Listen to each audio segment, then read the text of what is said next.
You every time. Alright, going live. I should probably put this on public as well. That would probably be a good idea. Why? I don't know. It just sounds like a good idea. There What you should do is make it unlisted and then post cryptic like letters around the world of the internet until everyone pieces them together. It makes the URL and takes it to the unlisted stream. Whoa. Yeah. I came up with that just now, by the way. That's whoa. Yeah. I don't think I can. I think that's too crazy for me. That's too big brain. You know what? I don't think I can handle that. You can get another brain, 2 brains, so you'll be right. Well, I do need to go to Brains R Us again and see what's going on there. So maybe One we'll thing I find told you some. to do before stream, bro. Oh, yeah, I was cutting audio, so I forgot.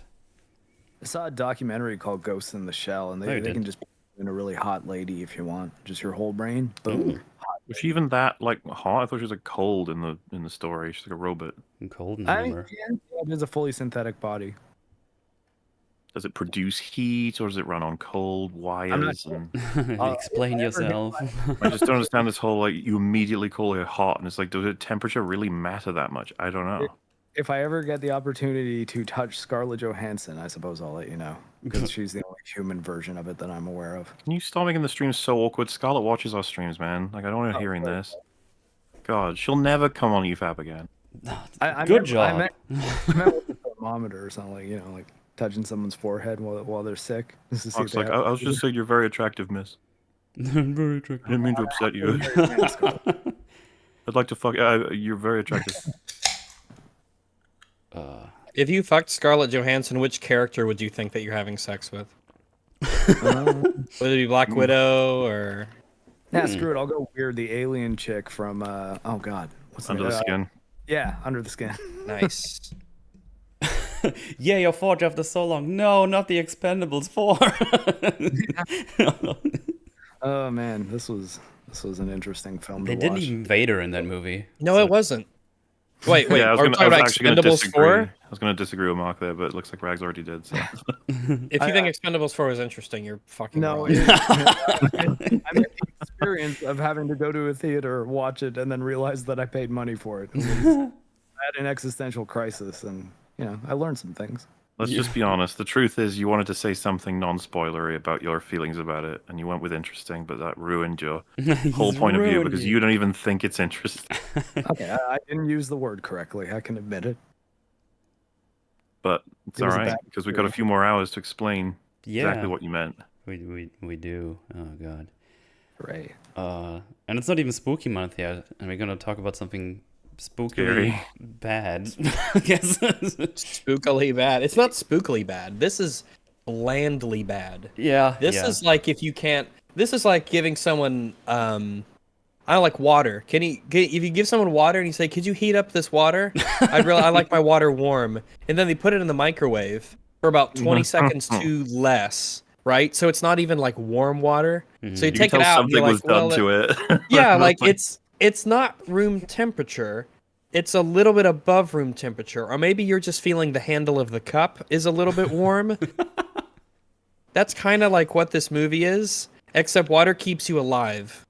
That's a plus of the water, yeah. Yeah. EFAP 252.5 is here. Wow.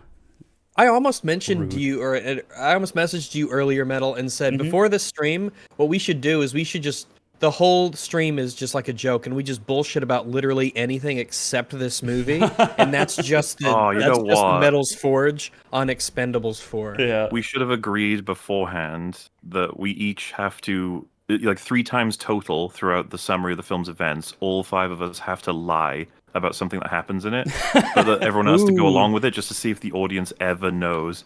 So it'd be like, when Stallone, like, fucking puts on that penguin hat for some reason, and it's supposed to represent, like, how he's come along as a character. You just say that real quick and see if yeah, and then you follow that shit up. Then you follow that up with, and then the transporter man, he has awkward sex with his wife, and gives her a knife that has a secret tracking beason hidden in the handle so he can follow her on a secret mission.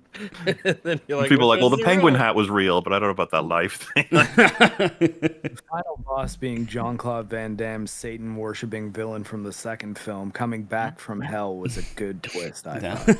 That would have been a good twist, actually. That would have made the film really cool. So yeah. Yeah, I know. God.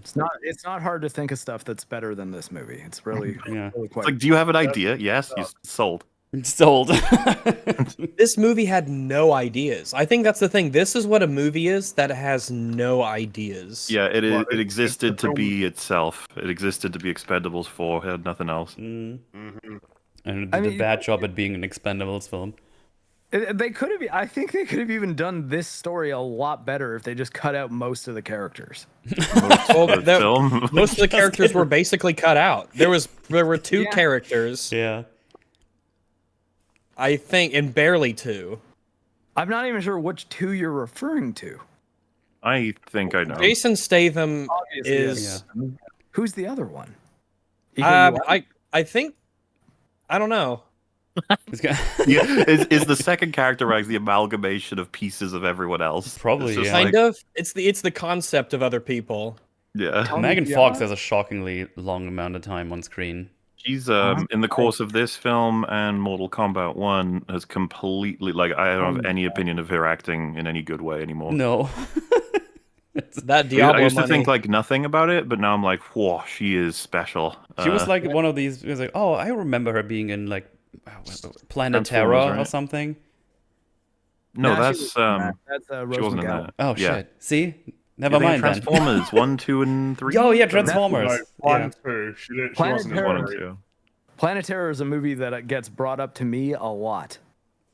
I can see why. That's a fun movie. Do you have a cosplay?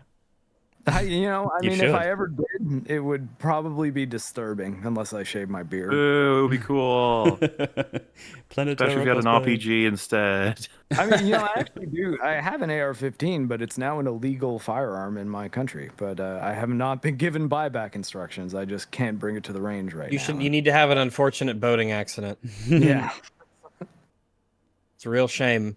Yeah. What's a real shame is that apparently Megan Fox's Diablo 4 money dried up, so she's in Expendables 4. Well, I Yeah. guess that was before because that movie was shot during the pandemic. You right? know for a fucking fact that Stallone / Statham have a WhatsApp group with a bunch of famous people, and they just said like, fourth one, anyone? Anyone? Dolph Lundgren immediately responded yes. Yes.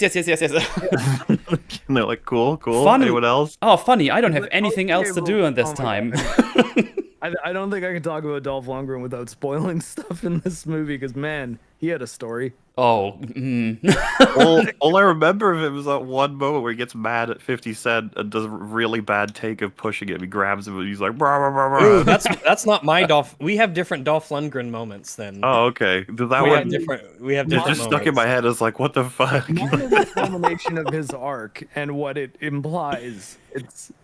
It's incredible that they put that in the movie and didn't think, hey, maybe we're sending a bad message. Yeah, I just. Oh, this movie is a movie, I guess. No. No, Stop. well, they pretend like it's a movie. It was in cinemas and stuff. It's The good still in thing about cinemas. this creature is that it's resetting all of our understandings of these definitions and categories we have. It's like, does this truly... This one should have been watched before we did our stream about art. Should have been like, is Expendables 4 art? It's like, No. big questions you're asking there. My instinct is no. My instinct is why. Why? God. I don't think the only answer is money. Like, could it be anything else? I don't think so. Contract? I mean, it was. I don't think it was a contract because it's been 10 years since almost 10 years since the third one, right? That was 2014 or something. Almost. I could almost assume it's as completely- cynical as Statham and Stallone, like having a chat, having a drink one day, and they're just like, should we just do a fourth one, get it over with? Yeah. Or At least 2 people asked for it, so we can put it Well, in a I trailer. think so, because Sylvester Stallone was like sitting in a chair for 80% of his screen time. Yeah. Like unironically, he was sitting in a chair in 3 different places: at the bar, in the AC-130, and the helicopter. That's true. Yeah. He was just sitting in a chair. I can I- believe it only took him like 2 weeks, maybe a week. To It finish might, all of his no, scenes. it might have been a day because apparently I heard this after the fact. I didn't know anything about the movie going in at all. I didn't even watch a trailer for it. I just saw one clip of Megan Fox and Jason Statham arguing, and I was like, "That's dumb." But Metal was like, I'm like, "Okay." But the thing with this movie is apparently Stallone didn't want anything to do with it and had a big falling out with the producers over creative differences. Oh, and really? Oh. Creative differences. Well, I mean, yeah, because I mean, Stallone, for all his, you can laugh at Stallone for a lot of stuff, but I mean, he does actually care about his stuff quite a lot. Like Expendables, Rocky, Rambo, they're not always great, but I can tell he really cares about them. So I think when he found he was in a situation where he couldn't make the Expendables 4 that he wanted, he was just clean out. But something happened. I'm gonna guess Jason. Judging by the way they kind of interact in the movie, it kind of seems like Jason Statham's like, "Hey man, we're sitting on a giant pile of shit right here. Can we please get you to come back and write you into at least the beginning of the movie?" And I'm like, without spoiling much, I think that all Stallone stuff was shot in two, and it was after the movie was finished. It was reshoots. Oh, That would make sense because you can see where they would have slotted in. It's funny that I'm tiptoeing around it, but are we allowed to spoil the whole thing, or what do you want to do? It's your stream. I mean, I feel like the conversation is flowing really nicely right now, so let's just fucking go with it. Let's just talk. Or do you want to reveal to the audience the big thing that happens in the first act that's so shocking, and I legit was like, wait, what? Yeah, so they have like the little first mission. They have to stop someone to get all the first half of the nuclear weaponry. And there's like this big guy, and it's like, oh, Ocelot, blah, blah, blah, blah. And then all of a sudden... Not Revolver Ocelot. That would have been interesting if they put him in there. Like, Snake, brother! When else do you hear the term Ocelot? The difference is... From Archer. He's an ocelot. Yeah. Babu, serpentine. Yeah, so... They arrive at the scene. Is that in Libya? I think that one is in Libya. Doesn't matter. Who cares? And they fly in with their danky ass fucking plane where they always make fun of. It's like, no, there's missile batteries. We're gonna get shot at. You all need to leave, but I'm gonna fly. In being Stallone, I'm gonna fly this around in a circle instead of going fucking off and come back later. And getting shot at while you do all your mission down there and shoot things up, and it's all it's action and boom, boom, boom. And then at the end, he gets shot down and he dies. He explodes, and you see a corpse. And I laughed when I saw the corpse because it looked hilariously dumb, and that's not how that corpse would look. So yeah, they tell us, yeah, he died. He actually did die. I'm sure this is going to be a hot take, and I knew that it was probably due to some production stuff the minute it happened, but I was like, okay, there's a consequence here. Like, a major character died. Basically, the lead character died. So I sort of think that there might have been an okay movie here if they just called it The Expendable, and it was just about Jason Statham avenging Stallone. Like, honestly, I think that could have been okay. When I'm watching a bad film, I sometimes... when a character dies, it usually gets played a certain way. But when you're watching a bad film, it can kind of like come across weird. So as I was watching, I'm like, man, on the one hand, I feel like you're not playing this seriously enough for the character being dead. But at the same time, you're a shit movie. So maybe this is like your honest attempt. Because the way they make a big deal out of it is they cut to the bar they always drink in, and they have his hand formed to a middle finger, the ring on it, flipping people off. It's like, what are you doing? Yeah, that was weird.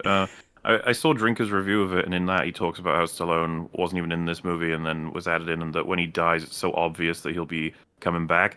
Knowing nothing about this film at all, I just figured like, oh, Stallone didn't want to be in this one, I guess. That's what I thought. Yeah, I assumed he was just done and over, and he's dead, and he's gonna go home now. Like he did a couple scenes as a favor, and then just left the film because he didn't want to be in it. That's what I thought. I guess we spoiled the end though.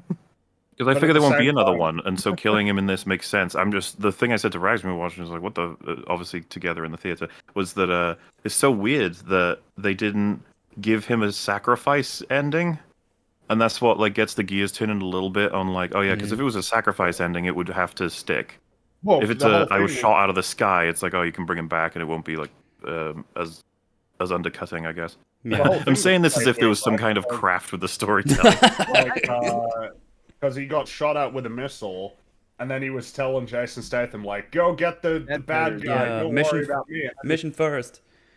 And then he's like, so "No, I'm forced. saving you." And then Jason Statham blows up the anti-air thing, and then the bad guy snipes like at the engine and it blows it up. And it was just like, wow, that was like weird. Why Yeah. did It you was like, weird, yeah. Well, I think though that there is a military story to be told, or like a soldier's perspective story to be told about, hey, it's the mission or save your friend, a guy that means a lot to you and is personally important to you. But hey, there might be a nuclear war if you don't stop this. And he's telling you, no, like I'm dying for the mission right now. I'm telling you to go focus on that, not worry about me. Well, so And the thing is, like, You're being what's com- called fair. There's no point, though. I'm always Yeah, trying to be fair.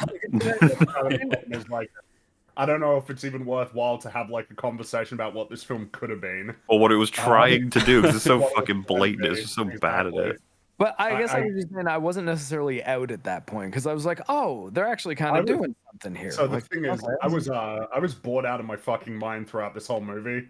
Yeah, I got Absolutely. lost Yeah. in like the first few I was minutes. I was already insanely done. bored. Like the action isn't even remotely engaging. Yeah. Yeah. It looks pretty bad So as maybe- well. Like a lot of the green screen is pretty awful. The Oh, it was the way it's shot is horrible. pretty shit. Like there's no clarity in the fights because I got the guy from the raid, and it's like, yeah, but what's the Yeah, point? they- Like you're gonna shoot all of the fights like shit. They Yeah. got Iko UI and Tony Jaa in the same film, and there's not a single good fight scene in this movie. It's No, it's- crazy. It's insane. That's what I thought as well. It's like, oh shit, Tony Jaa, he's awesome. Like, Ong Bak, one of my favorite fighting movies because those fighting scenes are fucking incredible in there. The hallway stair fight, or sorry, the stairwell fight in The Protector is one of the best shot fight scenes ever. Like, I strongly recommend it. Just watch that on YouTube or watch the movie The Protector. Story won't blow you away, but No. good fight scenes. Yeah. There's so many shots in this movie where they just get shot from behind the actors and actresses. And it's like, oh, you're not there right now. You're just filming that somewhere else and you just cut it up. And when you check that this was like filmed in 2020, it's like, oh, okay. It's like, Was this filmed in 2020? yeah, 2020 so or it took a while 2021. So Actually, check this one out. Yeah, like it was probably like a PNG of the like of the character, not even like a person shot anywhere. It's like, does anyone have the back of Megan Fox's head? Okay. Do you guys There's a find it picture. weird that like half of the film takes place on the boat? Yeah, No. that seems strange. I felt like that was just like the second act thing that they're doing, and then they have the Yeah. final stuff. I But yeah, thought- it's like half the thing is on the and thing. then yeah, because I as thought it was the going on, I was like, oh shit, we're gonna be here forever, aren't we? This is it. yeah, because I thought the boat is gonna be they're gonna take over the boat and I don't know, it's gonna go on land and then they have to stop it there or whatever. But no, they're just on the boat and everything is Yeah, on there. I had the same view as Rags. I thought, oh, this is like our second act set piece, and then the Yeah. third act, something's gonna happen on the boat, and then the third act is gonna be elsewhere. But no, they just kept fighting on the boat. They just kept fighting bad guys on the boat. Yeah. They had a couple boat hallway sets and a green screen or volume, and just But apparently the last film was movie. pretty expensive. Like apparently the film cost like $100 million. That's Yeah. a lot of green screen. There's a lot of Yeah. green. I can Green's get you a green expensive. screen for much less on Amazon. I don't understand why. Like it's an expensive film, but it doesn't come Yeah. across as an expensive film. It comes across as a very cheap film. Always reminds me Like- that the Joker was 70 million, right? Like, I think it was less than that, wasn't it? Wasn't it like 50 million? was 50? I have 70 in my mind, but because I always go back to that one. It's like, oh, this is an amazing movie that also looks good. Oh, Joker was 55 to 70 million. 55. Okay. How do you fuck up this badly? Do you just Oh, pay you're Stallone like 50 shit story, million bad alone? action. No one had passion. This is like Yeah. the Yeah. ultimate not passion movie. Yeah, because maybe some backstory. Because the idea for me was with this one, it's like, oh, it's an Expendables movie. It's gonna be some dumb action. It's gonna be a bit of fun. Because hey, 1 and 2 are kind of fun. They're not great movies or anything. Yeah, but kind of. Yeah, they pretty were fun. like fun. I Well, feel like the vibe is significantly changed. Yeah, from the first exactly. one in particular. Am I alone in thinking the second one is by a wide margin the best one? I can't really remember much about. I I mean, honestly, really any of them. I definitely had the most fun with the second one. 3 is not very good, and the first one Yeah. really feels like the first one feels like the premise. It's like, hey, what if all these big action stars were in a movie and there was just tons of meta humor constantly, which, to be fair, happens in the second one as well. And I didn't find the action particularly intense because I believe it was PG-13, and the Expendables 2 was an R-rated one, Right. where they've got Scott Adkins and Jean-Claude Van Damme as the villains. So, you know, people that is like, oh man, like these guys can fight, and Jean-Claude Van Damme's around the same tier as these guys, but he's playing an evil dude, which he doesn't normally do. I thought it was really cool, but the third one is not good. I think what you're pointing out is already part of the problem, right? The whole appeal of the Expendables is look at all of these really cool action movie stars coming together in this big movie here. I mean, this cast just isn't as interesting. Oh, this cast is piss. Yeah, it sucks. Oh my, yes. Well, they don't do anything with this cast. If There's just like no characters. There's no like anything happening. Yeah. Except for these like weird jokes, these weird like quirks and idiosyncrasies. Juvenile boomer jokes. Yeah. They're not even like jokes. A couple of throwbacks that I only caught because I rewatched all the other ones. Yeah, same. And so that's the thing. I think if you've not seen the Expendables 3, you will not understand the Latino dude at all. Not even you won't even know why he's acting the way it is. He is, or why everyone's totally comfortable with it. Oh, puppy. So it might be fun to look at. I'm having the IMDb pages in front of me. I'm just looking like the cast from the first one: Stallone, Statham, Jet Li, Lundgren. Yeah, he's there. Randy Couture. Is it Couture or Couture? It's probably Couture, right? I don't even know. I don't know. Couture. We have Steve Austin, which I'm biased to because I like wrestling. Terry Crews. Yeah. Then the second one, you also have like Wesley Snipes in there. Third one. Bruce Willis was in the first one as well, right? Schwarzenegger's in 1, 2, and 3, right? Yeah. Yeah, exactly. Those are all Cameos in there. the first one. The third one, he gets to start shooting things. Yeah. What's his name? Chuck Norris as well. Yeah, Chuck Norris. He was fun in the second one. Like, that's the thing. It had a really cool cast, but now... Yeah, and now you have... Well, you still have Statham. You have Stallone. Well, kinda. He's there for like 7-10 minutes or something. 50 Cent, which I guess was in action movies before, so that counts. Megan Fox, who nobody really gives a shit about except her looks, to be honest. PS3. 50 Cent, Blood and Sand. Anybody play that? No. That's a video game. Okay. Well, we have Couture's back. Tony Jaa, who just joined Statham at the halfway point or something. Just FYI, Statham, not Statham. Oh, Statham. Sorry. Yeah. I think that's all the big names. Oh, and Raid Guy. Also, as has been mentioned in chat, very true. Listing the whole cast for this movie does not help it. No. You'll go like, ooh, Ooh, huh? Oh, okay. Yeah, because I remember when the first Expendables came, I was like, oh, that's kind of cool. Like, I like all the... I grew up with these action people. I like those. Yeah. That's good shit. And then you That's see the them big all part just... of- It's like, oh, look, they all have guns, and there's explosions, and there's, like, loud noises, and it's like, ooh, they're fighting terrorists. Yeah, that's great. I mean, me as a child or a teenager was like, that's great. Now it's just like, that's kind of fun. You know how it is. They were vadering. It was great. They were vadering like crazy. And, yeah, now you have this, and it's really stinky. It basically... Another selling point of the film being the action, and the action sucks. I don't really... Yeah. You know what I mean? Like, what's the point, really? Like, when you've just got these really poorly choreographed fight scenes, really stupid chases. It has all the trademarks of those bad action movies these days. When you have an action scene, it's like, cut. You can't see what the fuck is happening. Cut. Oh, he did a flip. Why? I don't know. Cut. Explosion. It's like, oh, what? This film attempts to make you believe that Megan Fox is as good at fighting people as Jason Statham is. Yeah, it's a little bit silly. Yeah. Also, for all the Expendables super fans in chat, you might wonder, hey, what happened to the 7 other people that were added to the team in the third one? They're not here. They're gone. Guy doing an impersonation of one of them is. Oh yeah, but it's his son, so that's fine. He has the same character. Yeah. I mean, to be fair, that guy was doing a pretty good Antonio Banderas impression, but it was odd that was a thing that's in the movie. So Antonio was willing to do Dial of Destiny, but not this? I don't understand. What's going on, buddy? I mean, I have to assume that he couldn't do this because of Dial of Destiny, but he was written into it, and they're just like, let's just make it his son and give a younger guy a chance. This guy does a great Antonio Banderas. You're on the set for Dial of Destiny for a week. He wasn't in that movie for very long. And let's be honest, like he was kind of the highlight of the third one, if I remember correctly. Anyway, Yeah, Antonio Banderas. I mean, Wesley Snipes was really great too. Wesley Snipes being another knife thrower guy, also a medic, saves Terry Crews. Yeah. It's funny. Every time I see him in any movie, I just think of this. What's the fucking movie called? Blade. No, not Blade. The other one. Passenger 57. No. Demolition Man. Demolition Blade Man. 2. Thank you. Yeah, that's the one. Great movie. That I was because he did the kick that looked exactly like the one he did in that movie. I was like, oh. Oh yeah, and he's fighting Stallone in that movie. I didn't even put that together. I was just naming Wesley Snipes movies.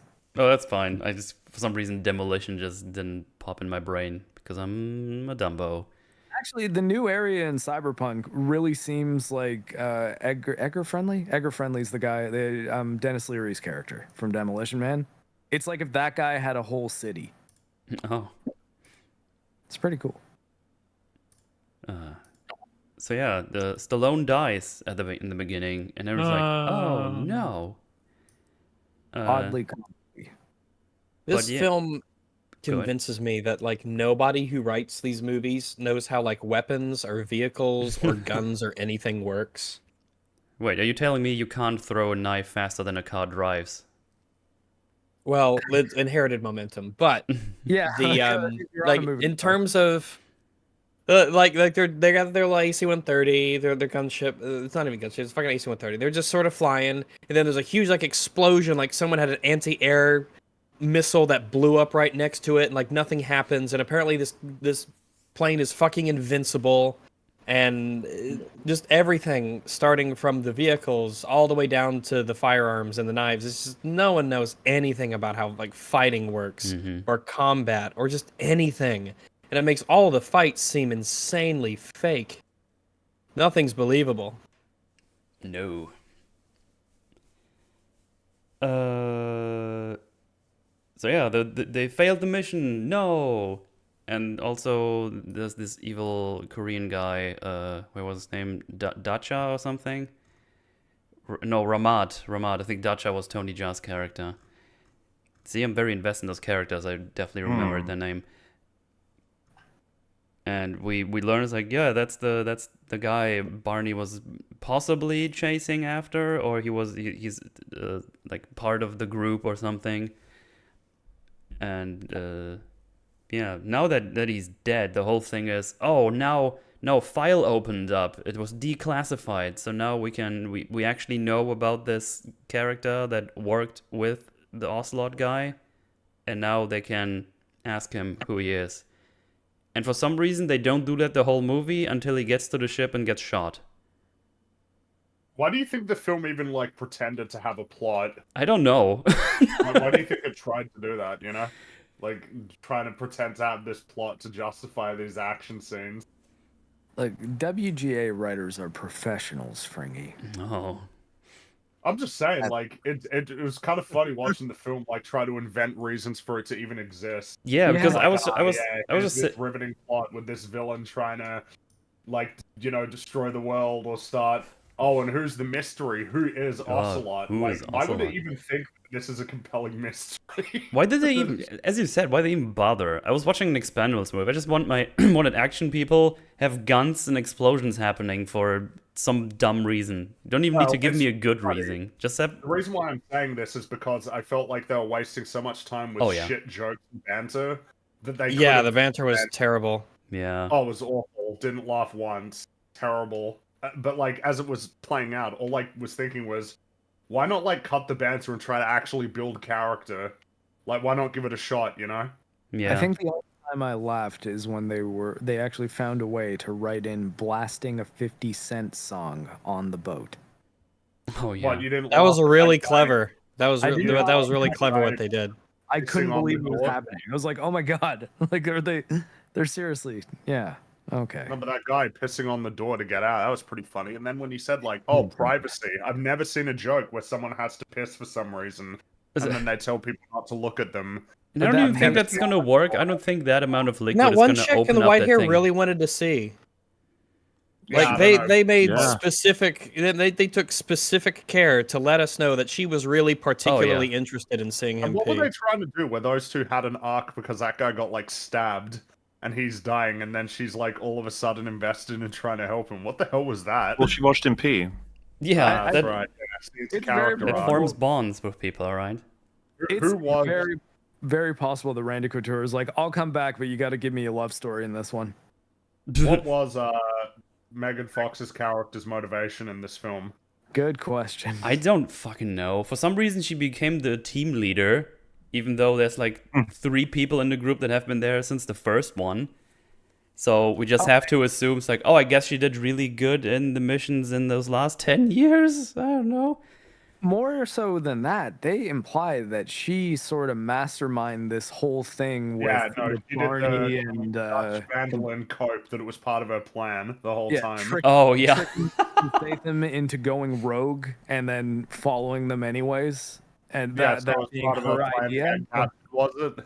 Was part of her plan to get captured on the boat? Yeah. It was Come his and save idea to become a social, her idea for him to become a social media influencer's bodyguard for a day. Oh, Oh, that was a God. thing that happened. Oh, yeah. Yep. We had to talk about this eventually because I was cringing out of my mind. Yeah. So because the guy got away, they failed the mission because he gets away with all the nuclear thingy bobs, whatever MacGuffins. And the I guess the government guy, Marsh or whatever his name is like, Yeah.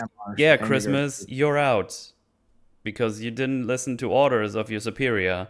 And at that point, I was always like, wait, these are like mercenaries. Why the fuck do you give a shit? And why can't you tell them to do that? I thought they were like their own thing. You just get them if you need someone to throw at things.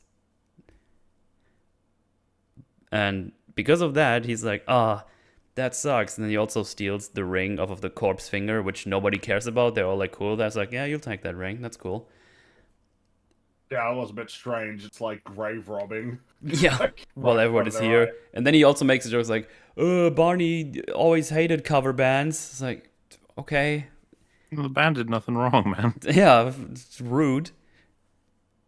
And then he goes back home. I think it's kind of just implying you're talking as if you know him. You don't even realize that he would never want a band like this at his funeral. Like, I don't know. I thought that was okay. But who do you think he's speaking to? Yeah. I think kind of all of them. Like, Does that make any sense? They've been working with him for like decades. It doesn't make any sense that they don't know that of Barney because they hang out with him just as much. Like they all seem to be Yeah, on so missions shit together. writing then is what that is. Yeah, that's fair. There's I was like, nothing okay, worthwhile yeah. about it. Well, I mean, I ain't giving him credit for that. was Megan Fox there? Because I could see him saying it to Megan Fox. This is like, yeah, you met Barney Yeah, like he was 2 there. years There was a ago. lot of other people there though. So Yeah, I don't know. because Dolph Lundgren and Randy Couture were both there, It and just they're seemed like they were trying to find ways. And I to thought it was make- pretty disappointing that when he's like, "You're off the case now. You're fired. You're no longer expendable because you decided a friend's life was more important than the mission," and Yeah. that none of them stand up for him at all. Yeah, none of them. Exactly. Yeah, that They're was all just fucking like, "Eh, bizarre. whatever. They're just looking. It's like, mm-hmm. Dude, I feel like if I was a random fucking bar patron, I would have been like, "Hey, what you just described sounds like, I mean, normal human behavior." I don't Yeah, know. sounds pretty normal.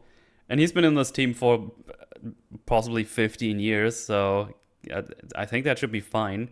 And then you have 50 Cent go like, "Oh, you made a sacrifice useless." It's like, shut up! You just got here. Yeah, who the fuck are you? instantly off the team. Fuck you, 50. Yeah. Like, get out.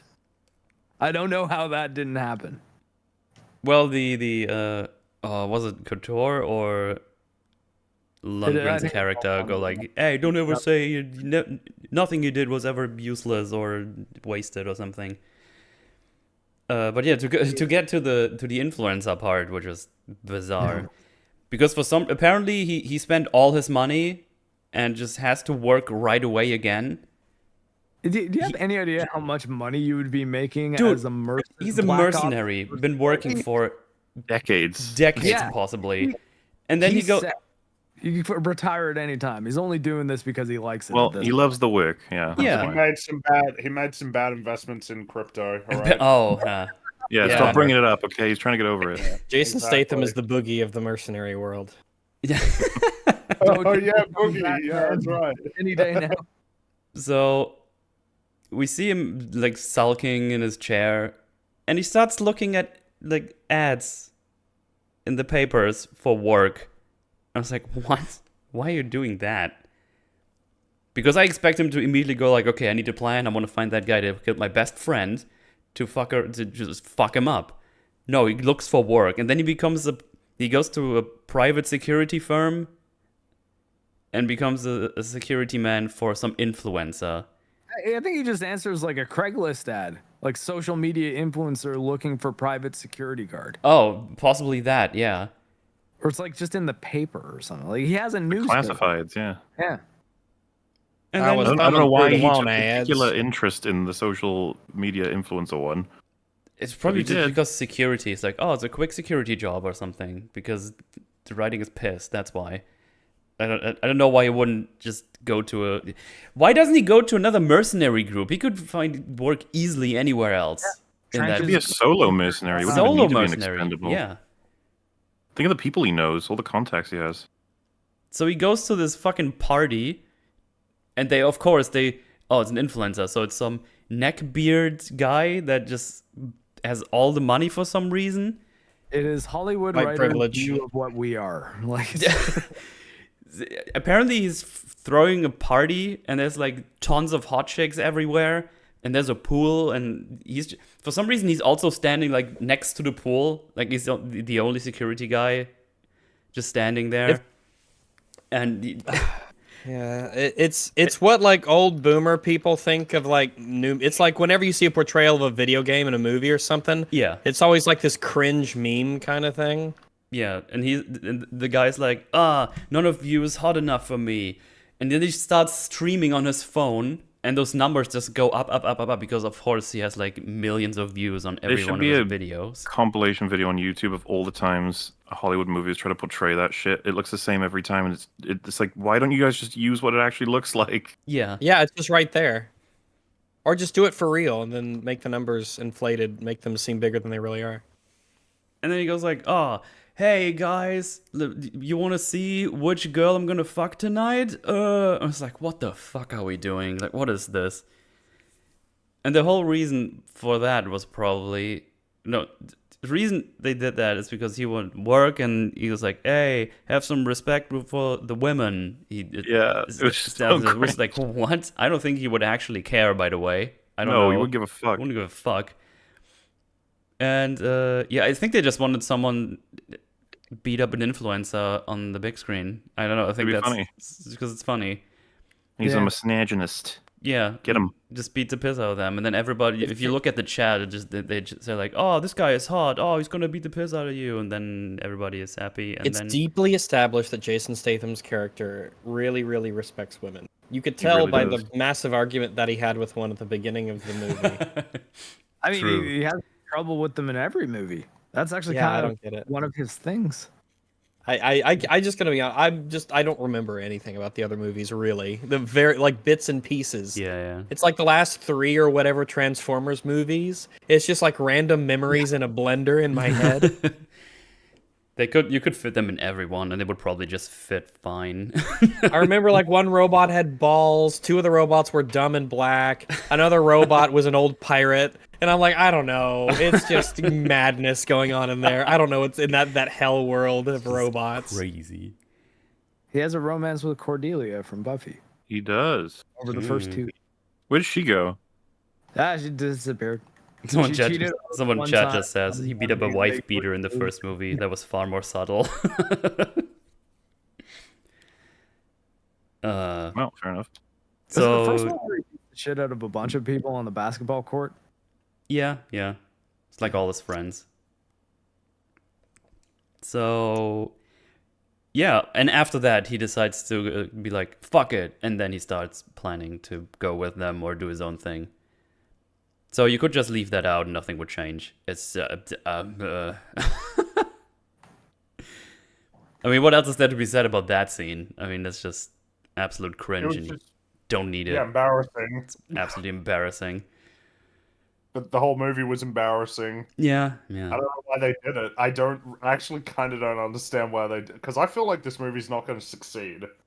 I don't think it's No, gonna I can't see this making a money It impact. had Nobody to- gives a shit. I'm pretty sure I read that it has had the worst weekend box office of the whole year. In history of all movies ever. Yeah, it was, You know, I think it made $100 like million $8 In the million. history of art. All right, I just googled it here.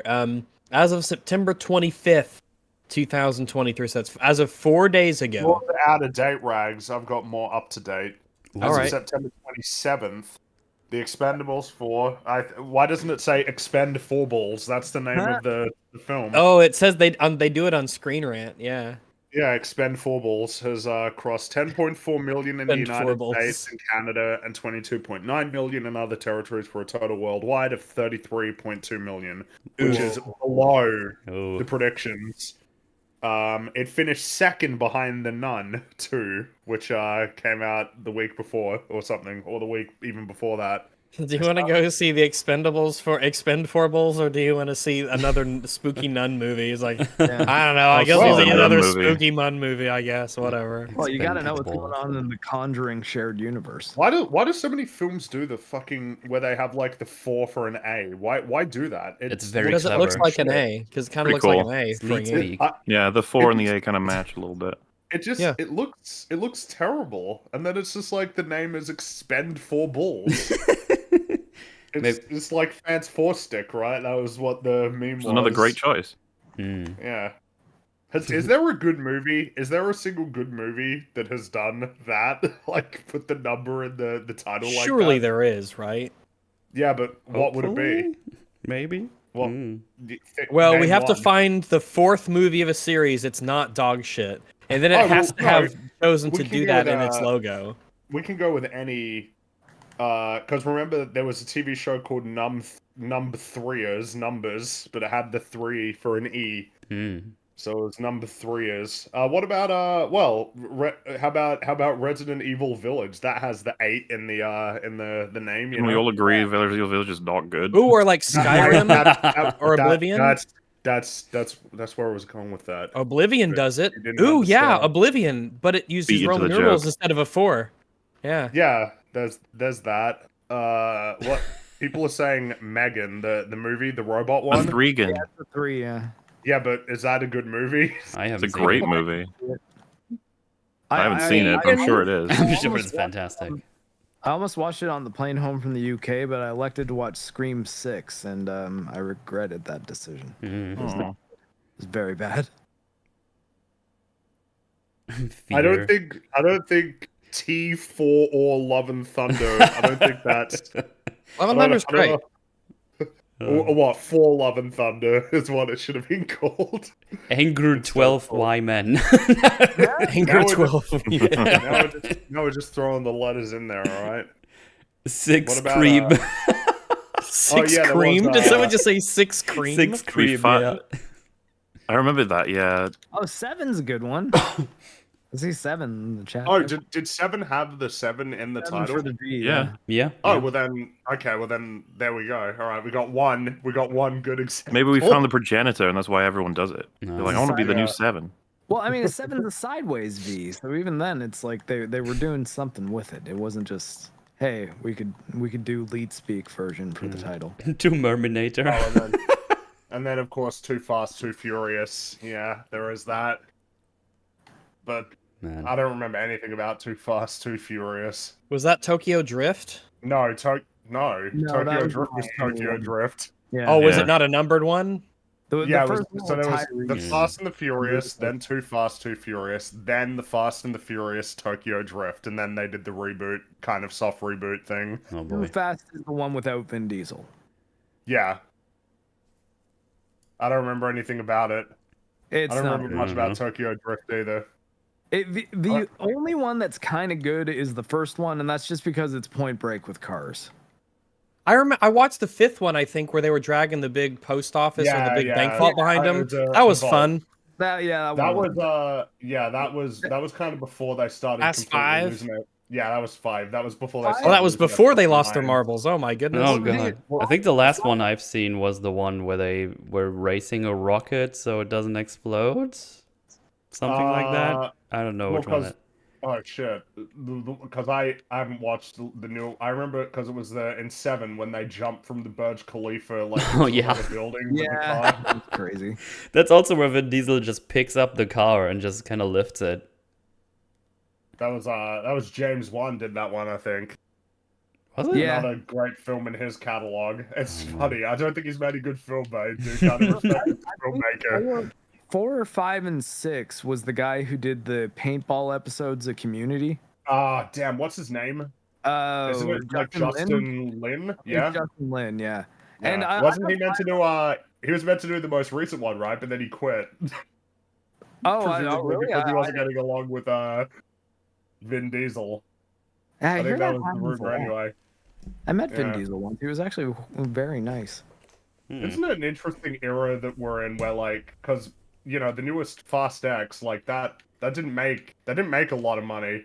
It was a very expensive movie. Was And that the Mission part Impossible 1? Dead Reckoning.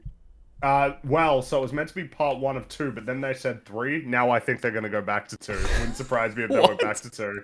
Let's just Well, rejig the movie to where we just need one less of them. Yeah. Well, I don't know. I mean, if you You know, to spend fix the 300 plot. You spend $340 million and make about $650 million.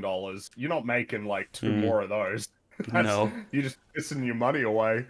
I feel like because again, to try and bring it back to this film in terms of its, profitability or possibility for success. I don't know why anybody would watch these types of films. Like, why would anybody watch this film? Why would someone watch this? I don't know. Other than to talk about it on a stream. Hello, that's us. He's mentioning us. That's us. I've been called in the thing. As we touched upon it earlier, like the whole novelty of getting all these old action heroes together and just let them have some fun. Like that's gone, especially with this cast. Yeah, because this wasn't fun at all. Well, I think we're the Expendables kind of came out at the beginning of when we were getting into hyper member berries territory. Now that's it's been a decade since the last one. Yeah. I don't know that there's anything particularly exciting about gathering, even if it wasn't this cast, which is much weaker than the ones in the earlier films. I think even if you got all of those guys back, it would still not be that interesting anymore. Yeah. I mean, Terry Crews is not in it movies. anymore. You don't have Arnie in it. Nope. I think Yeah, dude, Arnie didn't even turn up for like on a phone call. No, Yeah. nothing. You know what I was surprised by? They didn't give like a little honorable mention to like Bruce Willis, who's obviously out of the game now with his illness. In Expendables 3, they imply that he was killed. They do? Because Harrison Ford They shows imply up. that Bruce Willis was killed in one of the no, movies. no, seriously, because Harrison Ford shows up as the CIA agent contact in the third one. Oh, yeah. And he said, you won't be hearing from Mr. Church ever again. And Because he's going fucking insane and his mind is broken. I don't know if Stallone was having a fight with Willis and wanted to like really throw some shade, but it didn't seem like a very respectful send off for that character. Someone just asked, who's the upcoming actor team to replace him? I can't think of any modern action men. Yeah, that's actually a good point. That's something I thought about as well. It's like, who would, I don't know, replace them? Well, Because it's weird. It seems like, Probably just Avengers people, really. Like for that, and a generation of kids that will in 20 years want to see a bunch of people come back and fight. I'm guessing. but I Do you don't ever- know if that's gonna. Oh, sorry, go for it. Do you ever think in generations to the point where you only have to keep rolling back until we don't have a set of actors like that, and maybe we'll go back to not having that? That was not. It's like people often say like, who's going to be the next set of blah blah blah blah. And it's just like maybe our next thing is not having them. Yeah. It might be not having them because I'm not sure. I don't know how much. I feel like for as much as there is definitely a level of attachment to the characters that were played by these actors, there is also some level of attachment to the actors themselves beyond those characters too, which seems like it's kind of harder to come by when it comes to. I don't know how many like people. Like, a lot of people want to see Robert Downey Jr. as Iron Man, but do they want to see Robert Downey Jr. in other things? It's like, well, I mean, it varies seemingly, right? How many people saw Doolittle because he was in it? Although I think it might be different if he was in a movie that was like kind of a Taken type deal. Like it was Robert Downey Jr. just kicking ass as like an older dude that knows how to fight really well. I think that would probably go well. I mean, Equalizer they're still making those with Denzel, and That's true. I think we're talking about different kinds of action star anyway. I don't strikes me as a picture different type of person. Robert Downey Yeah. Jr. in like a Taken scenario. However, Yeah, I I could think see a A Chris Sherlock Evans doing Holmes-y that. kind of. Yeah, Sherlock Holmes makes more sense to me with Robert Downey Jr. because Iron Man is powerful because of the suit. Like Right. he's not like He's I- a like- smart lad. which is why Robert Downey Jr. I think would be the weird example to use. But I think, like, for example, Well, even let's 20 go years Chris from Evans now. then. You Well, know, that's like, the thing. I think 20 years from now, I think if they made an action movie that was all the Chris's, like it was Chris Pine, Chris Evans, Chris, oh shit, yeah, the best one. Jeez, thank you, Star-Lord. Oh, Chris Pratt. Chris Pratt. Yeah, and they could call it Chris, but Henry instead of the Cavill, I, it's a 4. And Henry Cavill, Crass. I think all those guys were in an action movie where they played a badass squad of Navy SEAls. I think a lot of people would be up for going to see that. I don't Them know. as I'm not sure. hardened I don't know. fighter I I don't dudes. know. It's just like Army Men, Yeah. Navy SEAls is just like, I just don't fucking give a shit. I mean, Extraction won me over because it had some really cool like stuff Yeah. in it Wow, and some great that would one be probably shots. an example to point But to. that is an Extraction. exam. That's an exemption to the and general Chris rule Evans of was in Army it, Man man. movie. I think it's, you know, Extraction is kind of Antu are a good example to point to because they're like actually pretty competently made action movies that have really cool set pieces. Yeah, they're actually They're cool. like- They're like Yep. entertaining. Because I don't know how much it's worth to say like, well, yeah, here's all these people you recognize in a film with a shit plot and shit action. I don't know how many people would want to sit through that just on the basis of but they're people you recognize. No, yeah, you're right. I mean, I would assume that if they ever tried to do the Henry Cavill and all the Chris's movie in 20 years, that they'd at least try to write something okay. Like, you know, Yeah, That's a big ask, though. I know, but it's always we always gotta assume that Well, I think- someone's trying. You look at this film and their logic seems to be it's enough that we have these actors here and there's explosions and fights and stuff. That's sufficient to get you to as like a selling point for the film rather than anything substantive. I find it lame to think that there was probably no attempt while making the film to even try to be substantive or have character. I find that super lame that they were like, well, but nobody gives a fuck, right? So why even bother? When It's if like they it tried, has. you know, people would have liked it and cared more if you had character. Nobody's going to be unreceptive to character, even if the whole point of it is to facilitate action. Yeah, I think they did a way better job in the first 2 installments. We just had a little banter on the way to the mission, and then it's just to the next action set piece. Because in the first one, you had the whole thing with the lady. It was like, you need to help us. And he's like, nah, this is not our fight. And then he has like this little conversation with his tattooist or whatever. I think he was like Expendable before. Yeah, like, it was. Maybe there's something worth fighting for. Just a little thing, and then they just go out and have the big shooty bang. Something, dear God, anything. Yeah. There was That's what they had. nothing in this movie. It was the idea of like, hey, you guys always just fight for money because you're mercenaries. What about fighting for a cause for once? And like, I mean, it's simple, but it's something. And if it's gonna be the last one, dude, like something about a last whatever, or we're going out with a bang, or this is I don't know if something. I don't know if this will probably be the last one, but because Yeah, the 'cause of money. marketplace told them that, not Yeah. because it was actually. I think as long as they made money, they'd keep making them, but that would be it because this film is soulless. It's just Yeah, it's a pretty soulless product. because they're trying to go for this story where they go like, see, if you watch it a second time, everything is gonna be different and gonna make sense. And I'm just like, no, that's not. Because I guess I might as well spoil it now. Stallone is not actually dead. He was just Oh my faking God! it. Oh my goodness gracious! Oh, we did already comes- spoil that. He No, we comes actually back to didn't. sit down in a helicopter. That's true. It's epic. It is weird. Because I was kind of watching it, and I was like, man, what is the dumb twist gonna be? Who's gonna be Ocelot? And I was like, oh man, and in my brain, it was like, oh, it's actually it's probably one or two things. It's gonna be some random guy that we already know of, or it's gonna be Stallone. He's actually the evil guy in this one, and now we have to kill him because this is the last one. They were never gonna do that. No, and in the end, it's like, oh, it's the Marsh guy who's been here this whole time because he he wants to, he wants World War III because that's going to be very profitable for him, which doesn't make a fucking lick of sense. Like, World War III is just going to be the end, and then we're going to have a big reset. No one is going to get any money from that, I think. I just found out you can't pause in Lives of P. But also, I think that Andy Garcia's character, too, like Marsh, when it was blowing my mind when he's like, I'm coming with you on this mission just to babysit you. Yeah. When they were saying this has to be a full-blown full deniability. It's like, why is like the head of the CIA then going on? That's the opposite of full deniability. You have a direct tie to the U.S. government that you're working here. So when he did being like, I mean, spoiler alerts, he's bad. Yeah, he's the big bad. He is the bad boy. It made only slightly more sense, but it's also like, why didn't the team say, what do you mean you're coming with it? Fuck you.